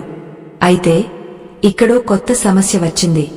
ఇంటి బ్రహ్మస్థానం అంటే ఇంటి మధ్య భాగం. అక్కడ ఇప్పుడు హాల్ ఉంది. అక్కడ టైల్స్ వేసి ఉన్నాయి. అక్కడ తవ్వి ఈ రుద్రాక్షను పెట్టాలంటే ఆ టైల్స్ పగలగొట్టాలి, కింద ఉన్న మట్టిని తీయాలి. అది చాలా పెద్ద పని. పైగా రఘురాం శరీరం మీద ఆవహించిన ఆత్మ ఇంకా పూర్తిగా వదిలి వెళ్లలేదు. సమయం తక్కువగా ఉంది. వెంటనే పని మనుషులను పిలిపించి హాల్ మధ్యలో తవ్వడం మొదలుపెట్టాడు. సుగుణవతి పూజా కార్యక్రమాలు సిద్ధం చేసింది. పరమానంద యోగేంద్రులకు కబురు పంపారు. ఆయన హుటాహుటిన వచ్చారు. విషయం తెలుసుకుని ధర్మపాలుడి సాహసాన్ని మెచ్చుకున్నారు. నాయనా, నీ పూర్వీకులు చేసిన పాపాన్ని కడిగేయడానికి నువ్వు ప్రాణాలకు తెగించావు. ఈ రుద్రాక్షను ప్రతిష్ఠించడానికి ముందు దీన్ని పంచామృతాలతో అభిషేకించాలి. అప్పుడే దీనికి పూర్వశక్తి వస్తుంది అని చెప్పారు గురువుగారు. వేద మంత్రాల మధ్య రుద్రాక్షాభిషేకం జరిగింది. ఆ సమయంలో రఘురాం శరీరం గలగలా కొట్టుకుంది. అతనికి స్పృహ వస్తోంది పోతోంది. నన్ను వదలండి, నన్ను వెళ్లనివ్వండి అని అరుస్తున్నాడు. అది రఘురామా లేక ఆత్మనా అనేది ఎవరికీ అర్థం కావడం లేదు. హాల్ మధ్యలో 3 అడుగుల గొయ్యి తీశారు. అందులో నవధాన్యాలు, రత్నాలు వేసి ఆ పైన ఒక చిన్న వెండి పీకె ముంచి దానిమీద ఆ ఏకముఖి రుద్రాక్షను ఉంచడానికి సిద్ధమయ్యారు. సరిగ్గా గురువుగారు ఆ రుద్రాక్షను పట్టుకుని గొయ్యిలో ఉంచబోతుండగా ఇంటి తలుపులు ఒక్కసారిగా మూసుకున్నాయి. కిటికీలు ధడేల్ మని చప్పుడు చేశాయి. ఇంట్లో ఉన్న దీపాలన్నీ ఆరిపోయాయి. చిమ్మ చీకటి. ఆ చీకట్లో ఒక నవ్వు వినిపించింది. అది బావి దగ్గర కనిపించిన స్త్రీ నవ్వులా ఉంది. అంత సులభంగా నా పగ చల్లారుతుందా? ధర్మారావు వంశం నాశనం అవ్వాల్సిందే. ఆ రుద్రాక్షను అక్కడ పెట్టనివ్వను అని ఒక భయంకరమైన గొంతు వినిపించింది. వెంటనే ఒక అదృశ్య శక్తి గురువుగారిని వెనక్కి నెట్టేసింది. ఆయన చేతిలో ఉన్న రుద్రాక్ష ఎక్కడో ఎగిరిపడింది. రుద్రాక్ష, రుద్రాక్ష ఎక్కడా అని ధర్మపాలుడు అరిచాడు. ఎవరో టార్చ్ లైట్ వేశారు. ఆ లైట్ వెలుగులో చూస్తే ఆ రుద్రాక్ష రఘురాం చేతిలో ఉంది. రఘురాం ఇప్పుడు మామూలు మనిషిలా లేడు. అతని కళ్ళు నిప్పు కణికల్లా మండుతున్నాయి. అతను నిలబడి ఆ రుద్రాక్షను మింగడానికి నోరు తెరిచాడు. అవును, ఆ రుద్రాక్షను మింగేస్తే అది ఎప్పటికీ అపవిత్రమైపోతుంది. ఆ యోగి శాపం శాశ్వతంగా ఉండిపోతుంది. ధర్మపాలుడి వంశం నాశనమవుతుంది. వద్దు రఘురాం, వద్దు అని ధర్మపాలుడు పరుగెత్తుకెళ్లాడు. కాని రఘురాం బలం ఇప్పుడు 10 ఏనుగుల బలంతో సమానంగా ఉంది. ధర్మపాలుడిని ఒక్క చేత్తో విసిరికొట్టాడు. ధర్మపాలుడు వెళ్లి గోడకు గుద్దుకుని కింద పడ్డాడు. గురువుగారు లేచి, ఇది ఆ బావిలో చనిపోయిన ఆత్మ పని. ధర్మారావు ఆ యోగితో పాటు అతనికి సేవలు చేసే ఒక దాసిని కూడా చంపి ఆ బావిలో పడేయించాడు. ఆ దాసి ఆత్మ ఇప్పుడు రఘురాంలో ప్రవేశించింది. ఆ రుద్రాక్షను కాపాడండి అని అరిచారు. రఘురాం రుద్రాక్షను నోట్లో వేసుకున్నాడు. ఇంకా అయిపోయింది అనుకున్నారు అందరూ. కాని సరిగా అప్పుడు పూజగదిలో నుంచి ఒక చిన్న పిల్లాడు పరుగెత్తుకుంటూ వచ్చాడు. అది ధర్మపాలుడి 5 ఏళ్ల కొడుకు కార్తీక్. వాడు చేతిలో ఒక చిన్న రాగ చెంబుతో నీళ్లు పట్టుకుని వచ్చాడు. ఎవరూ ఊహించని విధంగా వాడు నేరుగా రఘురాం దగ్గరికి వెళ్లి, మామయ్య, తీర్థం తీసుకో అంటూ ఆ నీళ్లను రఘురాం ముఖం మీద చల్లాడు. ఆ నీళ్లు మామూలు నీళ్లు కాదు. ఉదయం గురువుగారు హోమం చేసినప్పుడు మంత్రించిన జలంతో కలిపిన తులసి నీళ్లు. ఆ పవిత్ర జలం తగలగానే రఘురాం శరీరం షాక్ కొట్టినట్లు అయింది. నోట్లో ఉన్న రుద్రాక్షను బయటకు ఉమ్మేశాడు. అమ్మో, మంట మంట అని అరుస్తూ కింద పడిపోయాడు. రుద్రాక్ష కింద పడి దొర్లుకుంటూ వెళ్లి సరిగ్గా ఆ గొయ్యి పక్కన ఆగింది. ధర్మపాల, ఆలస్యం చేయకు, అదే ముహూర్తం అని అరిచారు గురువుగారు. ధర్మపాలుడు గాయాలను లెక్క చేయకుండా లేచి పరుగెత్తుకెళ్లి ఆ రుద్రాక్షను తీసుకుని గురువుగారు చెప్పిన మంత్రాన్ని ఉచ్చరిస్తూ ఆ గొయ్యిలో ఉంచాడు. వెంటనే దానిమీద మట్టి కప్పేశాడు. ఆ మరుక్షణం ఇంట్లో ఉన్న భయంకరమైన వాతావరణం ఒక్కసారిగా మారిపోయింది. కిటికీలు వాటంతటా అవే తెరుచుకున్నాయి. చల్లటి గాలి లోపలికి వచ్చింది. ఆరిపోయిన దీపాలు మళ్లీ వెలిగాయి. రఘురాం శరీరం నుంచి ఒక నల్లటి పొగ బయటకు వచ్చి కిటికీ ద్వారా బయటకు వెళ్లిపోయింది. రఘురాం స్పృహలోకి వచ్చి, నేను ఎక్కడున్నాను అని అమాయకంగా అడిగాడు. అందరూ ఊపిరి పీల్చుకున్నారు. శాపం తొలగిపోయింది. ఆ యోగి ఆత్మ శాంతించింది. ధర్మపాలుడు తన భార్యను, బిడ్డను హత్తుకుని ఆనందబాష్పాలు రాల్చాడు. గురువుగారికి సాష్టాంగ నమస్కారం చేశాడు. అయితే కథ ఇక్కడితో అయిపోలేదు. ఒక వారం తర్వాత ఇల్లు ఇప్పుడు ప్రశాంతంగా ఉంది. వ్యాపారం మళ్లీ పుంజుకుంటోంది. రఘురాం తన తప్పు తెలుసుకుని క్షమాపణ కోరాడు. అంతా సవ్యంగా సాగుతోంది అనుకుంటున్న సమయంలో ఒకరోజు పనివాళ్లు ఇంటి వెనుక ఉన్న పశువుల పాకను శుభ్రం చేస్తుండగా వారికి నేల కింద ఒక పాత రాగ రేకు దొరికింది. దాన్ని తీసుకువచ్చి ధర్మపాలుడికి ఇచ్చారు. ధర్మపాలుడు దాన్ని చదివాడు. అది చదవగానే అతని ముఖంలో రక్తం చుక్క లేకుండా పోయింది. అందులో ఇలా రాసి ఉంది: ఏకముఖి రుద్రాక్షను బ్రహ్మస్థానంలో స్థాపించగానే శాపం తొలగిపోతుందని అనుకుంటారు. కాని ఆ రుద్రాక్షకు ఒక జత ఉంది. అది గౌరీ శంకర రుద్రాక్ష. అది గనక ఈ ఇంటి బయట, అంటే కాంపౌండ్ వాల్ అవతల ఉంటే ఇంట్లో స్థాపించిన రుద్రాక్ష శక్తి పనిచేయదు. పైగా అది విపరీతమైన ఆకర్షణ శక్తితో ఇంటిని భూమిలోకి లాగేస్తుంది. ఆ రెండో రుద్రాక్షను నేను. ధర్మపాలుడు వణికిపోతూ కిటికీలోంచి బయటకు చూశాడు. ఇంటి కాంపౌండ్ వాల్ అవతల సరిగ్గా ఇంటికి ఎదురుగా ఒక ముసలివాడు కూర్చుని ఉన్నాడు. అతని మెడలో ఒక పెద్ద రుద్రాక్షమాల ఉంది. అందులో మధ్యలో మెరుస్తున్నది గౌరీ శంకర రుద్రాక్ష. ఆ ముసలివాడు ధర్మపాలుడి వైపు చూసి నవ్వాడు. ఆ నవ్వులో ఏదో తెలియని రహస్యముంది. ఎవరా ముసలివాడు? ఆ రెండో రుద్రాక్ష అతని దగ్గరికి ఎలా వెళ్ళింది? ఇప్పుడు ఏం జరుగుతుంది? ఇంటిని భూమిలోకి లాగేస్తుందా? అన్నీ సద్దుమణిగాయి అనుకున్నప్పుడు వచ్చిన ఈ కొత్త ముప్పును ధర్మపాలుడు ఎలా ఎదుర్కొంటాడు? ధర్మపాలుడి గుండె వేగం అదుపులో లేదు. కిటికీలోంచి ఆ వృద్ధుడిని, అతని మెడలో మెరుస్తున్న గౌరీ శంకర రుద్రాక్షను చూస్తుంటే రాగరేకుమీద రాసిన శాపం నిజమవుతుందేమోనన్న భయం అతన్ని ముంచెత్తుతోంది. ఇంటిని భూమిలోకి లాగేస్తుంది అన్న మాటలు అతని మెదడులో గంటల్లా మోగుతున్నాయి. ఆ రుద్రాక్ష బయట ఉంటే లోపల ఉన్న శక్తి పనిచేయదు. పైగా వినాశనాన్ని కోరుకుంటుంది. అంటే ఇన్నాళ్లు పడ్డ శ్రమ, చేసిన సాహసం అంతా బూడిదలో పోసిన పన్నీరేనా? లేదు, అలా జరగనివ్వకూడదు. తన కుటుంబం కోసం, రాబోయే తరాల కోసం ఈ చివరి యుద్ధం కూడా గెలవాల్సిందే. ధర్మపాలుడు తలుపులు బార్లా తెరిచి బయటకు పరుగెత్తాడు. సుగుణవతి, గురువుగారు ఏం జరుగుతుందో అర్థం కాక ఆశ్చర్యంగా చూస్తున్నారు. ధర్మపాలుడు నేరుగా గేటు దాటి కాంపౌండ్ వాల్ అవతల ఉన్న ఆ వృద్ధుడి దగ్గరికి వెళ్లాడు. దగ్గరికి వెళ్లేసరికి ఆ వృద్ధుడి రూపం మరింత గంభీరంగా, అదే సమయంలో భయానకంగా కనిపిస్తోంది. అతని జుట్టు జడలు కట్టి ఉంది. ముఖం మీద విభూతి రేఖలు ఉన్నాయి. కళ్ళు మాత్రం నిప్పు కణికల్లా ఎర్రగా ఉన్నాయి. అతను ధర్మపాలుడిని చూసి కించిత్ కూడా కదలలేదు. పెదవి విప్పి మాట్లాడలేదు. కేవలం ఆ వికటమైన నవ్వు నవ్వుతూనే ఉన్నాడు. ఎవరు నువ్వు? ఆ రుద్రాక్ష నీ దగ్గరికి ఎలా వచ్చింది? నా ఇంటిమీద పగ ఎందుకు? అని ధర్మపాలుడు ఆవేశంగా అడిగాడు.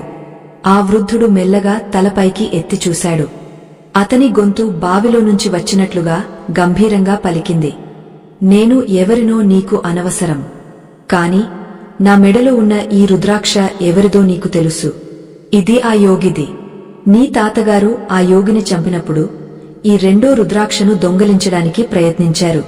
కాని అది ఆ యోగ మెడలోనే ఉండిపోయింది. ఆ యోగ శరీరాన్ని దహనం చేసినప్పుడు కూడా ఈ రుద్రాక్ష కాలలేదు. దీన్ని నేను కాపాడుకుంటూ వచ్చాను. ఎందుకో తెలుసా?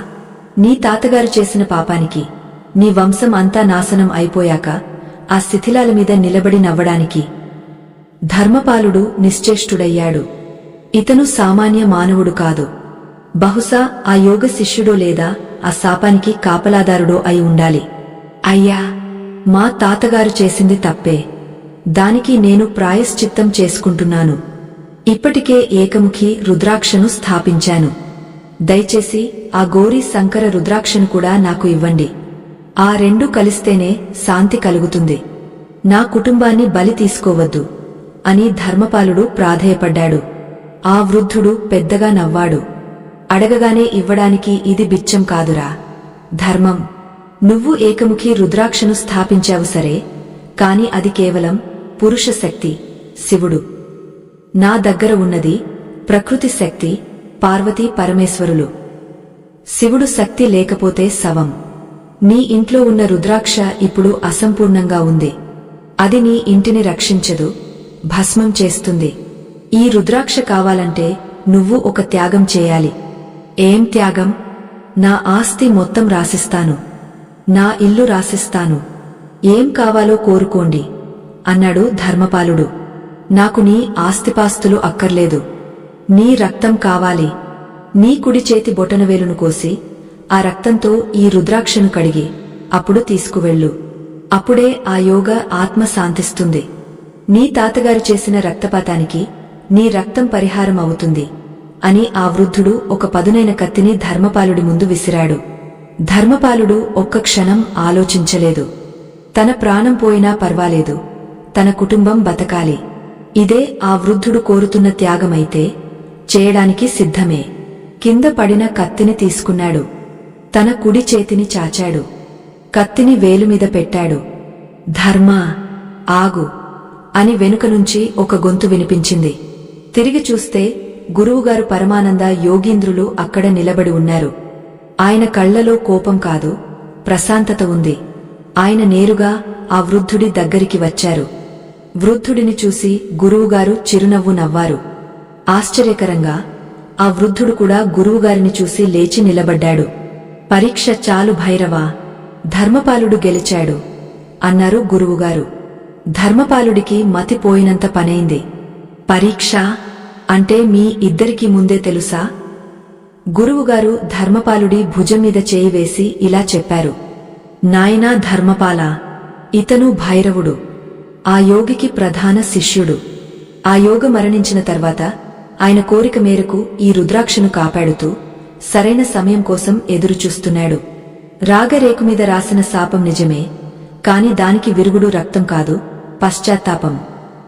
నువ్వు ఎప్పుడైతే నీ వేలు కోసుకోవడానికి సిద్ధపడ్డావో అప్పుడే నీలోని స్వార్థం చనిపోయింది. నీ తాతగారు చేసిన పాపం కడిగవేయబడింది. ఆ వృద్ధుడు భైరవుడు ఇప్పుడు శాంత స్వరూపంతో కనిపించాడు. అతని కళ్లలో ఎర్రదనం పోయింది. అతను తన మెడలో ఉన్న గౌరీ శంకర రుద్రాక్షను తీసి ధర్మపాలుడి చేతిలో పెట్టాడు. నాయనా, నీ పూర్వీకులు చేసిన తప్పును సరిదిద్దడానికి నువ్వు చూపించిన తెగువ అద్భుతం. ఈ రుద్రాక్షను తీసుకువెళ్లి నువ్వు స్థాపించిన ఏకముఖి రుద్రాక్షపైన ఉంచు. శివశక్తులు కలిసిన చోట దారిద్ర్యముండదు, మృత్యువు ఉండదు. ఇకపై నీ ఇల్లు ఒక పుణ్యక్షేత్రంతో సమానం. వెళ్ళు అని ఆశీర్వదించాడు. ధర్మపాలుడు ఆనందబాష్పాలతో ఇద్దరికీ పాదాభివందనం చేశాడు. ఆ రుద్రాక్షను తీసుకుని పరుగు పరుగున ఇంట్లోకి వెళ్లాడు. హాల్ మధ్యలో ఉన్న గొయ్యిమీద మట్టిని కొద్దిగా తొలగించాడు. కింద ఉన్న ఏకముఖి రుద్రాక్ష దర్శనమిచ్చింది. దాని పక్కనే ఎంతో భక్తితో ఈ గౌరీ శంకర రుద్రాక్షను ఉంచాడు. ఆ రెండు రుద్రాక్షలు ఒకదానికొకటి తాకగానే ఒక అద్భుతం జరిగింది. ఆ గొయ్యిలో నుంచి 1,00,00,000 సూర్యకాంతుల వెలుగు వచ్చింది. ఆ వెలుగు ఇంటి నలుమూలలా వ్యాపించింది. ఇన్నాళ్లు ఆ ఇంట్లో గూడు కట్టుకున్న చీకటి, బూజు, దుష్టశక్తులు అన్నీ ఆ వెలుగులో కరిగిపోయాయి. గోడల మీద ఉన్న పగుళ్ళు వాటంతటా అవే పూడుకుపోయినట్లు అనిపించింది. గాలిలో గంధం సువాసన వ్యాపించింది. ధర్మపాలుడు, సుగుణవతి, రఘురాం, పిల్లలు అందరూ ఆ దివ్యకాంతికి చేతులు జోడించి నిలబడ్డారు. కాసేపటికి వెలుగు తగ్గింది. గురువుగారు లోపలికి వచ్చారు. ఇప్పుడు గొయ్యిని పూర్తిగా పూడ్చేసి దానిమీద చక్కని అరుగు కట్టించు. దానిమీద తులసి కోటను పెట్టు. నిత్యం అక్కడ దీపం వెలిగించు. ఇక నీకు, నీ వంశానికి ఏ డోకా లేదు అని చెప్పారు. నెల రోజుల తర్వాత ధర్మపాలుడి ఇల్లు ఇప్పుడు పూర్తిగా మారిపోయింది. అది ఒకప్పుడు సమస్యల నిలయం, ఇప్పుడు ప్రశాంతతకు మారుపేరు. ఇంటికి రంగులు వేయించారు. విరిగిపోయిన గడపలను, కిర్రుమనే తలుపులను మార్చేశారు. పాత సామాన్లన్నీ తొలగించారు. పెరట్లో పచ్చని మొక్కలు కళకళలాడుతున్నాయి. వ్యాపారంలో ఇన్నాళ్లు ఉన్న అడ్డంకులు మంచులా కరిగిపోయాయి. సరుకులు చకచక అమ్ముడవుతున్నాయి. అప్పుల వాళ్లే వచ్చి పెట్టుబడులు పెడతామని అడుగుతున్నారు. రఘురాం పూర్తిగా కోలుకున్నాడు. అతను తన తప్పు తెలుసుకుని ధర్మపాలుడికి చేదోడు వాదోడుగా ఉంటున్నాడు. ఇద్దరు కలిసి వ్యాపారాన్ని విస్తరించారు. అయితే ఈ కథలో మనం నేర్చుకోవాల్సిన అసలైన పాఠం ముగింపులో గురువుగారు చెప్పిన మాటల్లో ఉంది. ఒక శుభోదయం నాడు ధర్మపాలుడి ఇంటికి మళ్లీ విచ్చేశారు పరమానంద యోగీంద్రులు. ధర్మపాలుడు వారిని సాదరంగా ఆహ్వానించి సింహాసనం మీద కూర్చోబెట్టాడు. ఇరుగు పొరుగు వారు కూడా గురువుగారి ప్రవచనం వినడానికి వచ్చారు. అందరినీ ఉద్దేశించి గురువుగారు ఇలా ప్రసంగించారు. ప్రేక్షక దేవులారా, ధర్మపాలుడి కథ విన్నారు కదా. ఇది కేవలం ఒక వ్యక్తి కథ కాదు, మన అందరి ఇళ్లలో జరిగే కథే. వాస్తు అంటే కేవలం దిక్కులు, మూలలు కాదు. మనం వాడే వస్తువులే మన వాస్తును నిర్ణయిస్తాయి. ఈరోజు ఈ కథ ముగింపు సందర్భంగా మీరందరూ గుర్తుంచుకోవాల్సిన పంచసూత్రాలను చెబుతాను. వీటిని పాటిస్తే మీ ఇల్లు కూడా ధర్మపాలుడి ఇల్లులాగా స్వర్గధామం అవుతుంది. మొదటిది, వస్తు విసర్జన. మనిషికి మోహం ఎక్కువ. ఏ వస్తువును పారేయడానికి మనసు రాదు. ఎప్పటికైనా పనికొస్తుందిలే అని పగిలిన ప్లాస్టిక్ డబ్బాలను, రంగు వెలిసిన బట్టలను, ఆగిపోయిన ఎలక్ట్రానిక్ వస్తువులను దాచుకుంటారు. గుర్తుంచుకోండి, పనికిరాని వస్తువు ఇంట్లో ఉందంటే అది నెగటివ్ ఎనర్జీని, దరిద్రాన్ని ఉత్పత్తి చేసే ఫ్యాక్టరీతో సమానం. ప్రతి అమావాస్య రోజు మీ ఇల్లుని పరిశీలించండి. వాడని వస్తువులను నిర్దాక్షిణ్యంగా బయట పారేయండి లేదా దానం చేయండి. రెండవది, శబ్ద కాలుష్యం. ఇంట్లో తలుపులు, బీరువాలు, మంచాలు తీసేటప్పుడు కిర్రు మని శబ్దం రాకూడదు. ఆ శబ్దం మీ ఇంట్లో కలహాలకు మూలం. ఎప్పటికప్పుడు ఆయిల్ వేసి వాటిని మృదువుగా ఉంచండి. అలాగే ఇంట్లో ఎప్పుడూ గట్టిగా అరవడం, ఏడవటం చేయకూడదు. మృదువైన మాట, మృదువైన సంగీతం లక్ష్మీదేవికి ఇష్టం. మూడవది, అగ్ని మరియు జలం. వంటగదిలో అగ్ని మరియు నీరు ఎప్పుడూ శుభ్రంగా ఉండాలి. రాత్రి పడుకునే ముందు సింక్లో అంట్లు ఉంచకూడదు. అది రాహువుకు ఆహ్వానం. అలాగే స్టవ్ మీద పాలు పొంగ మాడిపోయిన మరకలు ఉంటే అది ధన నష్టాన్ని సూచిస్తుంది. వంటగది ఎంత శుభ్రంగా ఉంటే మీ ఆరోగ్యం అంత బాగుంటుంది. నాలుగవది, దైవస్థానం. పూజగదిలో విరిగిపోయిన విగ్రహాలు, చిరిగిపోయిన ఫోటోలు ఉంచకండి. అలాగే దేవుడికి పెట్టిన పువ్వులు వాడిపోగానే తీసేయాలి. ఎండిపోయిన పూలు శవంతో సమానం. వాటిని పూజగదిలో ఉంచితే దైవశక్తి క్షీణిస్తుంది. నిత్యం దీపారాధన జరిగే ఇంట్లో చీకటి ఉండదు. 5వది మనసు అనే వాస్తు. అన్నింటికంటే ముఖ్యమైనది ఇది. మీ ఇల్లు ఎంత వాస్తు ప్రకారం కట్టినా అందులో నివసించే మనుషుల మనసులు సరిగా లేకపోతే ఫలితముండదు. అసూయ, ద్వేషం, మోసం అనేవి మీ శరీరంలో ఉండే చెడ్డ వాస్తు దోషాలు. ధర్మపాలుడు ఎప్పుడైతే తన తప్పు తెలుసుకుని ప్రాయశ్చిత్తం చేసుకున్నాడో, ఎప్పుడైతే త్యాగానికి సిద్ధపడ్డాడో అప్పుడే ఆ రుద్రాక్ష ఫలితాన్ని ఇచ్చింది. కాబట్టి ఇంటిని శుభ్రం చేయడంతో పాటు మీ మనసును కూడా శుభ్రం చేసుకోండి. గురువుగారి మాటలకు అందరూ మంత్రముగ్ధులయ్యారు. ధర్మపాలుడు లేచి నిలబడి, స్వామీ, మా కళ్ళు తెరిపించారు. ఇల్లు అంటే కేవలం రాళ్లు రప్పలు కాదు, అది మన జీవనశైలికి ప్రతిబింబం అని అర్థమైంది అని అన్నాడు. కథ సుఖాంతమైంది. ధర్మపాలుడి కుటుంబం ఇప్పుడు ఆనందంగా, ఆరోగ్యంగా, ఐశ్వర్యంతో తులతూగుతోంది. ఆ ఇంట్లో ఇప్పుడు భయం లేదు, కేవలం భక్తి, ప్రేమ మాత్రమే ఉన్నాయి. చూశారు కదా మిత్రులారా, మనకు తెలియకుండానే మనం చేసే చిన్న చిన్న పొరపాట్లు, ఇంట్లో ఉంచుకునే పాడైపోయిన వస్తువులు మన జీవితాన్ని ఎంతలా ప్రభావితం చేస్తాయో. ఈ కథ కేవలం కల్పితం అనుకోకండి. ఇందులో చెప్పిన వాస్తు నియమాలు మన శాస్త్రాల్లో ఋషులు చెప్పిన పరమ సత్యాలు. ఒక్కసారి మీ ఇంటిని గమనించండి. ఎక్కడైనా ఆగపోయిన గడియారముందా? పగిలిన అద్దముందా? లీకయ్యే కుళాయి ఉందా? దుమ్ము కొట్టుకుపోయిన పాత సామాన్లు ఉన్నాయా? ఉంటే ఈ క్షణమే వాటిని మార్చండి. మీ ఇంటిని లక్ష్మీ నిలయంగా మార్చుకోండి. మీ కష్టాలు రెట్టింపు కాకూడదంటే మీ ఇంట్లోని వస్తువుల పట్ల శ్రద్ధ వహించండి. ఆనందం బయట ఎక్కడో లేదు, మీ ఇంటి 4 గోడల మధ్యనే ఉంది. దాన్ని సరిగా చూసుకుంటే చాలు. ఈ అద్భుతమైన ఆధ్యాత్మిక వాస్తవగాథ మీకు నచ్చిందని భావిస్తున్నాను. ఈ కథ ద్వారా మీరు ఎంతో కొంత కొత్త విషయాన్ని నేర్చుకున్నారని ఆశిస్తున్నాను. మీ ఇంట్లో కూడా ఇలాంటి అనుభవాలు ఏమైనా జరిగాయా? మీరు ఏ వస్తువులను మార్చాక మీ జీవితంలో మంచి మార్పులు వచ్చాయి? కింద కామెంట్స్ రూపంలో మాకు తెలియజేయండి.